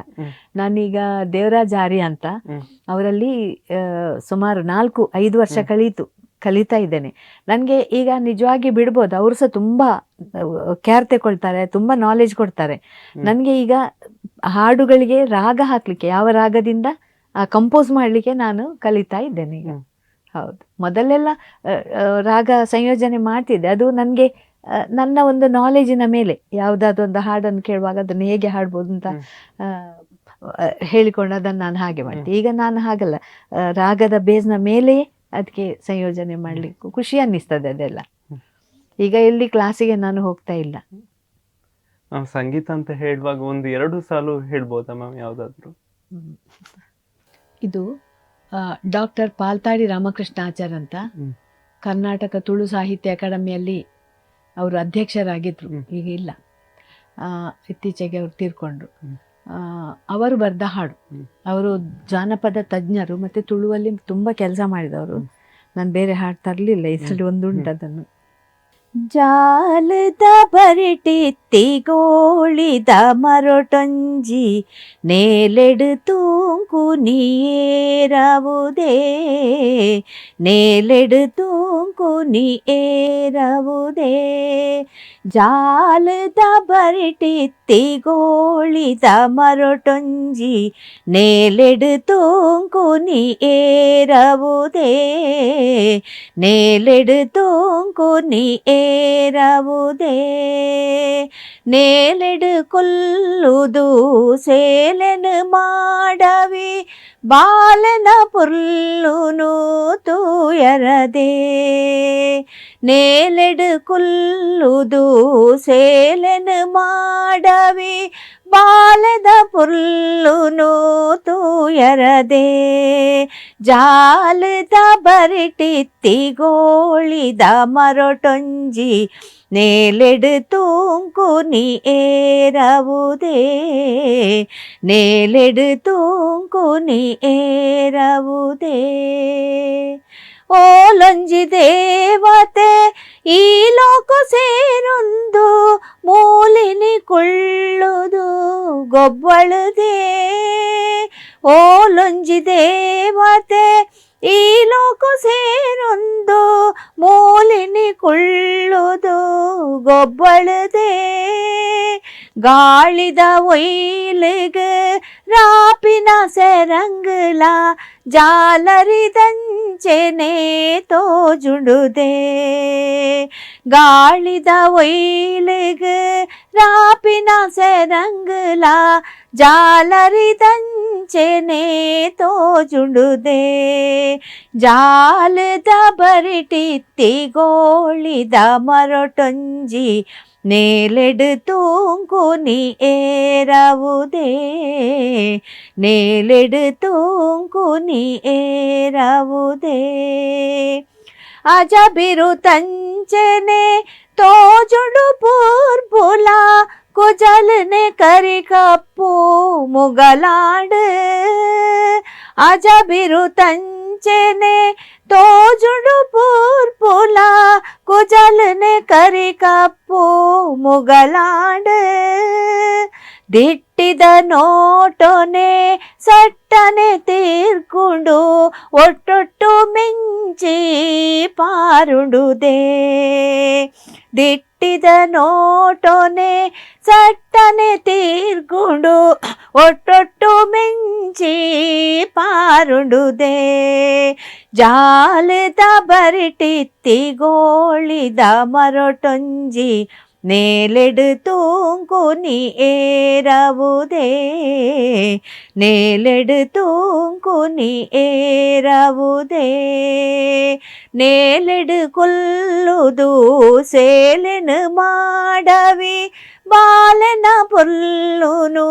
ತೂಯರದೆ ನೇಲೆಡು ಕೊಲ್ಲುದು ಸೇಲೆನು ಮಾಡವಿ ಬಾಲನ ಪುರ್ಲುನು ತೂಯರದೆ ಜಾಲದ ಬರಿಟಿತ್ತಿಗೋಳಿದ ಮರೊಟೊಂಜಿ ನೇಲೆಡು ತೂಂಕುನಿ ಏರವುದೇ ನೇಲೆಡು ತೂಂಕುನಿ ಏರವುದೇ ಲಲ ಲಲ ಲಲ ಲಲ ಲಾಲ ಲಲ ಲಾಲ ಲಲ ಲಲ ಲಲ ಲಾಲ ಲಾಲ ಲಾಲ ಲಲ ಲಾಲ ಲಲ ಲಲ ಲಲ ಲಾಲ ಲಾಲ ಲಾಲ ಲಾಲ ಲಲ ಲಲ ಲಾಲ ಲಾಲ ಲಾಲ ಲಾಲ ಲಲ ಲಲ ಲಾಲ ಲಾಲ ಲಾಲ ಲಲ ಲಾಲ ಲಲ ಲಲ ಲಲ ಲಾಲ ಲಾಲ ಲಾಲ ಲಲ ಲಲ. ನಿಮ್ಮ ಧ್ವನಿ ತುಂಬಾ ಚೆನ್ನಾಗಿದೆ ಮ್ಯಾಮ್. ಈಗ ಒಂದು ಕೇಳೋದಾದ್ರೆ, ನಿವೃತ್ತಿಯ ನಂತರವೂ ನೀವು ಕೆಲವೊಂದು ಚಟುವಟಿಕೆಗಳಲ್ಲಿ ನಿರಂತರವಾಗಿ ಸೇವೆಯನ್ನ ಮಾಡ್ತೀರಾ. ಈ ಒಂದು ಉತ್ಸಾಹದ ಮೂಲ ಏನು ಅಂತ? ಉತ್ಸಾಹದ ಮೂಲ ನನಗೆ ನನ್ನ ಯಜಮಾನರು ತೊಡಗಿಸಿಕೊಳ್ಳಿಕ್ಕೆ ಕೊಟ್ಟಂತ ಅವಕಾಶಗಳು ಒಂದು. ಯಾಕಂದ್ರೆ ಎಲ್ಲಾದ್ರೂ ದೂರದಿಂದ ಬಂದಾಗ ಯಾರಾದ್ರೂ ನಮ್ಗೆ ಒಂದು ಕಾರ್ಯಕ್ರಮಕ್ಕೆ ನೀವು ಬರ್ಬೇಕು ಅಂತ ಹೇಳಿದಾಗ ನಾನು ಅವರಿಗೆ ಹೇಳ್ತಿದ್ದೆ, ನಾನು ಎಲ್ಲ ಕಲ್ತದ್ದು ಅವರಿಂದಲೇ. ನನಗೆ ಇಷ್ಟು ನಾನೀಗ ಇದ್ದೇನೆ ಅಂತ ಹೇಳಿದ್ರೆ ಅದು ಅವರಿಂದಲೇ ಬಂದದೆಲ್ಲ. ಆಗ ನಾನು ಅಷ್ಟು ದೂರ ನನಗೆ ಹೋಗ್ಲಿಕ್ಕೆ ಸಹ ಗೊತ್ತಿಲ್ಲ, ಹುಡುಕಿಕೊಂಡು ಹೋಗ್ಬೇಕು, ನಮಗೆ ಗೊತ್ತಿಲ್ಲದ ಜಾಗಕ್ಕೆಲ್ಲ ಹೋಗುದಿಲ್ಲ ನಾನು ಅಂತ ಹೇಳಿದ್ರೆ, ನೀನೆಂತಕ್ಕೆ, ನಮಗೆ ಹೋದಾಗ ಕಲೀಲಿಕ್ಕೆ ತುಂಬ ಸಿಗ್ತದೆ. ನಮಗೆ ಹೋದಾಗ ಬರೀ ನಾವಲ್ಲಿ ನಾವೊಂದು ಹೋಗ್ತಿದ್ದೆ ದೊಡ್ಡ ಸಂಗತಿ ಅಲ್ಲ, ನಮಗೆ ಹೋದಾಗ ಕಲೀಲಿಕ್ಕೆ ತುಂಬ ಸಿಗ್ತದೆ, ಬೇಡ ಹೇಳಬೇಡ, ನಾನು ಬರ್ತೇನೆ ಹೋಗುವ ಅಂತ. ಹಾಗೆ ಅವರು ಅದು ಪ್ರೋತ್ಸಾಹ. ಮತ್ತೆ ಇನ್ನೊಂದು ನನಗೆ ಆಸಕ್ತಿ ಇದೆ. ಈ ಒತ್ತಡ ಅದು ಬೇಡ. ಅದರಿಂದ ಹೊರಗೆ ಬರಬೇಕಾದ್ರೆ ನಾವು ಹೀಗೆ ತೊಡಗಿಸಿಕೊಳ್ಳಲೇಬೇಕು. ಇಲ್ಲದಿದ್ದರೆ ನಾವು ಎಷ್ಟೋ ಜನ ನೋಡ್ತೇವೆ ನಾವು, ಅವರಾಯಿತು ಅವರ ಮನೆ ಆಯಿತು ಮಕ್ಕಳು ಗಂಡ ಹೀಗೆ ಇರುವವರಿದ್ದಾರೆ. ಅವರಿಗೆ ಅದರಲ್ಲಿ ಸಂತೋಷ ಸಿಗ್ತದೆ, ನನಗೆ ಅದರಲ್ಲಿ ಸಿಕ್ಕೋದು, ನನಗೆ ಹೀಗೆ ಹೊರಗೆ ನೋಡಿಕೊಳ್ತೇನೆ ನಾನು. ಒಟ್ಟಾರೆ ಕರ್ದಲ್ಲಿಗೆಲ್ಲ ಹೋಗುದಲ್ಲ, ನನಗೆ ಸಂತೋಷ ಕೊಡುವಂಥದ್ದು, ನನಗೆ ಕಲೀಲಿಕ್ಕೆ ಸಿಕ್ಕುವಂಥದ್ದು ಅಂಥದ್ದಕ್ಕೆಲ್ಲ ನನಗೆ ಹೋಗಲಿಕ್ಕೆ ಸಂತೋಷವೇ. ಹೋಗ್ತೇನೆ ನಾನು. ಜಜ್ಮೆಂಟಿಗೆ ಕರೀತಾರೆ, ಮತ್ತು ಹೀಗೆ ಹಾಡಲಿಕ್ಕೆ ಕರೀತಾರೆ. ನನಗೆ ಹಾಡಲಿಕ್ಕೆ ಕರಾವಳಿ ಲೇಖಕಿಯರ ವಾಚಕಿಯರ ಸಂಘದವರು ತುಂಬ ಅವಕಾಶ ಮಾಡಿಕೊಟ್ಟಿದ್ದಾರೆ. ಅವರ ಕೆಲವು ಹಾಡುಗಳಿಗೆ ಅಲ್ಲಿ ತುಂಬ ಜನ ಇದು ಕವನ ಸಂಕಲನ ಬಿಡುಗಡೆ ಆಗಿದೆ, ಕವನ ರಚನೆ ಕವಿಗಳಿದ್ದಾರೆ. ಅವರ ಹಾಡುಗಳನ್ನು ನನಗೆ ಕೊಟ್ಟಾಗ ಇಂಥ ದಿವಸ ಅದು ಹಾಗೆ ಒತ್ತಡ ಬಂದಾಗ ನಾನು ಹಾಡಲೇಬೇಕು ಹೇಳಿದರೆ ನಮಗೆ ಅದು ಮಾಡಿ ಹೋಗ್ತದೆ, ಇಲ್ಲದಿದ್ದರೆ ನಾವು ಬೇರೆ ಕೆಲಸಗಳಲ್ಲಿಯೇ ಮುಳುಗಿ ಹೋಗ್ತೇವೆ. ತುಂಬ ನನಗೆ ಅವಕಾಶಗಳನ್ನು ಕೊಟ್ಟಿದೆ ಕರಾವಳಿ ಲೇಖಕಿಯರ ವಾಚಕಿಯರ ಸಂಘ. ಮ್ಯಾಮ್, ಈಗ ಕಾರ್ಯಕ್ರಮದ ಕಡೆಯಲ್ಲಿ ಮುಂಬರುವ ಒಂದು ಶಿಕ್ಷಕರಿಗೆ ಏನ್ ಹೇಳಲಿಕ್ಕೆ ಬಯಸ್ತೀರಾ ಅಂತ, ಯಾವ ಒಂದು ಕಿವಿ ಮಾತನ್ನ ಹೇಳಿ? ನೋಡಿ, ಒಂದು ಶಿಕ್ಷಕರ ಒಂದು ವೃತ್ತಿಗೆ ಬರಬೇಕಾದ್ರೆ ನಾವು ಸ್ವಲ್ಪ ಎಲ್ಲ ಮಕ್ಕಳನ್ನು ಮುಖ್ಯವಾಗಿಟ್ಟುಕೊಂಡು ಮಕ್ಕಳಿಗೆ ಏನೆಲ್ಲ ಕೊಡಲಿಕ್ಕೆ ನಮಗೆ ಸಾಧ್ಯತೆ ಇದೆ. ಮಕ್ಕಳಿಗೆ ಟ್ಯೂಷನ್ ಒತ್ತಡ, ಅದರ ಮಧ್ಯದಲ್ಲಿ ಈ ಸಾಂಸ್ಕೃತಿಕ ಕಾರ್ಯಕ್ರಮಗಳು ಬೇಕು. ನಾವು ಟೀಚರ್ಸ್ ಅದಕ್ಕೆ ತಯಾರಾಗಬೇಕು. ನಾವು ಎಲ್ಲೆಲ್ಲ ಸಿಗ್ತದೆ ಅದನ್ನು ನಾವು ಮೊದಲು ನಮ್ಮಲ್ಲಿ ನಾವು ಅದನ್ನು ತುಂಬಿಕೊಳ್ಳದೆ ನಾವು ಮಕ್ಕಳಿಗೆ ಏನು ಕೊಡ್ಲಿಕ್ಕಾಗ್ತದೆ? ತುಂಬಿಕೊಳ್ಬೇಕು. ನಮಗೆ ನನ್ನ ವೃತ್ತಿ ಜೀವನದಲ್ಲಿ ನಾನು ನೋಡಿದೆ, ಎಷ್ಟೋ ಜನ ಅಲ್ಲಿ ಮಕ್ಕಳಿಗೆ ಕಚ್ಚೆ ಹಾಕಬೇಕಾದ್ರೂ ನಾವೇ ಆಗಬೇಕು, ನಾಟಕ ಡೈರೆಕ್ಷನ್ ಮಾಡಬೇಕಾದ್ ನಾವೇ. ಕಚ್ಚೆ ಅದೊಂದು ಮಕ್ಕಳಿಗೆ ಡ್ರೆಸ್ ಒಂದು ಮೇಕಪ್ ಅದು ಕಚ್ಚೆ ಹಾಕ್ಲಿಕ್ಕೆ ಬರೋದಿಲ್ಲ, ಅದು ನಂಗೆ ಗೊತ್ತಿಲ್ಲ ಅಂತ ಗೊತ್ತಿಲ್ಲ ಹೇಳುವ ಪ್ರಶ್ನೆಗಳೇ ಇರಬಾರ್ದು. ಗೊತ್ತಿಲ್ಲ ಅಂತಾದರೆ ಅದನ್ನು ನಾವು ಕಲ್ತುಕೊಳ್ಬೇಕು, ಅದನ್ನು ಕಲಿಯುವ ನಮಗೆ ಆಸಕ್ತಿ ಇರಬೇಕು. ನನಗೆ ಆದದ್ದು ನನಗೆ ಗೊತ್ತಿಲ್ಲ ಅಂತ ಇದ್ದದನ್ನು ನಾನು ಕೇಳಿ ಕಲಿತೇನೆ. ಶಿಕ್ಷಕರೆಲ್ಲರೂ ಮಕ್ಕಳನ್ನು ಮುಖ್ಯವಾಗಿಟ್ಟುಕೊಂಡು ಮಕ್ಕಳನ್ನು ನಾವು ಒಳ್ಳೆ ರೀತಿಯಲ್ಲಿ ಮಕ್ಕಳನ್ನು ಒಳ್ಳೆ ಪ್ರಜೆಗಳನ್ನಾಗಿ ಮಾಡಬೇಕಾದ್ರೆ, ವಿದ್ಯಾವಂತರನ್ನಾಗಿ ಮಾಡಬೇಕಾದ್ರೆ, ಅವರಲ್ಲಿ ಒಳ್ಳೆ ಸದ್ಗುಣಗಳನ್ನು ನಾವು ಹುಟ್ಟಿಸಬೇಕಾದ್ರೆ, ಯೋಗ್ಯರನ್ನಾಗಿ ಮಾಡಬೇಕಾದ್ರೆ, ಈ ಸಮಾಜದಲ್ಲಿ ಏನೆಲ್ಲ ಕಷ್ಟಗಳಿವೆ ಅದನ್ನೆಲ್ಲ ಮೆಟ್ಟಿ ನಿಂತವರು ಮುಂದೆ ಬರಬೇಕಂತಾದರೆ ನಾವು ಅವರಿಗೆ ಪೂರ್ತಿ ನಮ್ಮಲ್ಲಿ ನಾವು ಜ್ಞಾನ ಸಂಗ್ರಹಿಸಬೇಕು. ಶಿಕ್ಷಕರ ವೃತ್ತಿಯಲ್ಲಿ ಅವರು ಶಿಕ್ಷಕರಂದರೆ ಎಲ್ಲ ಜ್ಞಾನಿಗಳು ಅಂತಲ್ಲ, ನಮಗೆ ನಿವೃತ್ತಿ ಆದ ಮೇಲೆ ಸಹ ಕಲೀಲಿಕ್ಕಿರ್ತದೆ, ಸಾಯುವವರೆಗೆ ಸಹ ಕಲೀಲಿಕ್ಕಿರ್ತದೆ.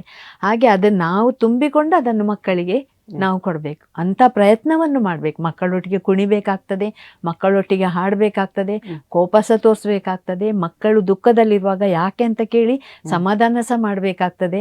ಅವರದ್ದು ಒಳಗಿನ ಏನು ಕಷ್ಟಗಳುಂಟು ಅದನ್ನು ನಾವು ತಿಳ್ಕೊಳ್ಬೇಕಾಗ್ತದೆ. ಇದೆಲ್ಲ ನಾವು ಮಕ್ಕಳನ್ನೇ ಮುಖ್ಯವಾಗಿಟ್ಟುಕೊಂಡಾಗ ಗೊತ್ತಾಗ್ತದೆ. ಮಕ್ಕಳಂದರೆ ಬರೀ ನಮಗೆ ಹೊಡಿಲಿಕ್ಕೆ ಬೈಲಿಕ್ಕೆ ಮಾತ್ರ ಅಲ್ವಾ? ಎಲ್ಲ ಮಕ್ಕಳು ಒಂದೇ ಥರ ಇರೋದಿಲ್ಲ. ಕೆಲವು ಮಕ್ಕಳಿಗೆ ಸ್ವಲ್ಪ ಗ್ರಾಸ್ಪಿಂಗ್ ಪವರ್ ಜಾಸ್ತಿ ಇರ್ತದೆ ಬೇಗ. ಅದರ ಜೊತೆಗೆ ಮನೆಯ ಹಿನ್ನೆಲೆ ಸಹ ಬರ್ತದೆ. ಕೆಲವು ಮಕ್ಕಳು ಮನೆಯಲ್ಲಿ ಎಂಥದ್ದು ಇರುವುದಿಲ್ಲ, ಮನೆಯಲ್ಲಿ ತಂದೆ ತಾಯಿಗೆ ಏನೂ ಗೊತ್ತಿಲ್ಲ, ಈ ಮಕ್ಕಳಿಗೆ ಹೇಳಿಕೊಡುವವರಿಲ್ಲ. ಸ್ವಲ್ಪ ಅನುಕೂಲ ಇದ್ದವರು ಅದೇನು ಮಾಡ್ತಾರೆ, ಟ್ಯೂಷನ್ಗೆ ಸೇರಿಸ್ತಾರೆ, ಅವರೇ ಕಲಿಸ್ತಾರೆ, ಹೀಗೆಲ್ಲ ಮಾಡ್ತಾರೆ. ಅದು ನಾವು ಟೀಚರ್ಸ್ ಅದನ್ನು ತಿಳ್ಕೊಳ್ಬೇಕು, ಆ ಮಕ್ಕಳ ಹಿನ್ನೆಲೆ ಏನಿದೆ. ನಾನು ಹೇಳಿದೆಲ್ಲ ಆಮೇಲೆ ನಾನು ಅದನ್ನು ಸಹ ಫಸ್ಟಿಗೆ ನಮ್ಮಿಂದ ಸಹ ತಪ್ಪಾಗ್ತದೆ. ಟೀಚರ್ಸ್ ಹೇಳಿದ್ರೆ ಸರ್ವಜ್ಞರಲ್ಲ, ನಮಗೆಲ್ಲ ತಿಳ್ಕೊಂಡು ನಮಗೆ ಒಮ್ಮೆಲೆ ನಮಗೆ ತಿಳ್ಕೊಂಡು ನಾವು ಹೋಗೋದಲ್ಲ. ನಮಗೆ ಅದು ಎಕ್ಸ್ಪರಿಮೆಂಟ್ ಮಾಡಿದಾಗ ಪ್ರತಿ ಸಲ ನಮಗೆ ಮಕ್ಕಳನ್ನು ತಿಳ್ಕೊಳ್ಳಿಕ್ಕೆ ಮಕ್ಕಳಿಂದ ಸಹ ತುಂಬ ಇರ್ತದೆ, ನಮಗೆ ನಾವು ಮಕ್ಕಳಿಗೆ ಹೇಳುವುದು ಸಹ ಇರ್ತದೆ. ಆದ ಕಾರಣ ಟೀಚರ್ಸ್ ನಾವು ಮೊದಲು ನಮ್ಗೆ ಏನು ಗೊತ್ತಿಲ್ಲ ಹೇಳುವ ಶಬ್ದ ಇಲ್ಲದ ಹಾಗೆ ಮಾಡ್ಕೊಳ್ಬೇಕು. ನಾವೆಲ್ಲ ಗೊತ್ತಿಲ್ಲದ್ದು ನಾವು ಕಲ್ತುಕೊಂಡು ಮತ್ತೆ ಮಕ್ಕಳಿಗೆ ಹೇಳಿ ಅವರನ್ನು ಒಳ್ಳೆ ಪ್ರಜೆಗಳಾಗಿ, ಒಳ್ಳೆ ವಿದ್ಯಾವಂತರನ್ನಾಗಿ, ಒಳ್ಳೆ ಸದ್ಗುಣವಂತರನ್ನಾಗಿ ರೂಪಿಸಿ ಸಮಾಜಕ್ಕೆ ಕೊಡುವಂಥ ಜವಾಬ್ದಾರಿ ನಮಗೆ ಇರಬೇಕು. ಮ್ಯಾಮ್, ನಮ್ಮ ಒಂದು ಕಾರ್ಯಕ್ರಮಕ್ಕೆ ಬಂದು ನಿಮ್ಮ ಒಂದು ಅನುಭವದ ಮಾತುಗಳನ್ನು ಹಂಚಿಕೊಂಡ್ರೆ ಕಾರ್ಯಕ್ರಮಕ್ಕೆ ಬಂದದಕ್ಕಾಗಿ ಧನ್ಯವಾದಗಳು. Thank you. ಇದಾಗಿತ್ತು ಗುರುಭ್ಯೋ ನಮಃ ಕಾರ್ಯಕ್ರಮದಲ್ಲಿ ರತ್ನಾವತಿ ಜೆ ಬೈಕಾಡಿಯವರ ಅನುಭವದ ಮಾತುಗಳು. ಇದೇ ರೀತಿಯಾಗಿ ಮುಂದಿನ ಸಂಚಿಕೆಯಲ್ಲಿ ಮತ್ತೊಬ್ಬ ಶಿಕ್ಷಕರ ಜೊತೆ ನಾನು ಸಿಗ್ತೀನಿ. ಅಲ್ಲಿ ತನಕ ನೋಡ್ತಾ ಇರಿ ಅಭಿಮತ. ಇದು ಜನಮನದ ನಾಡಿ ಮಿಡಿತ. ನಮಸ್ಕಾರ.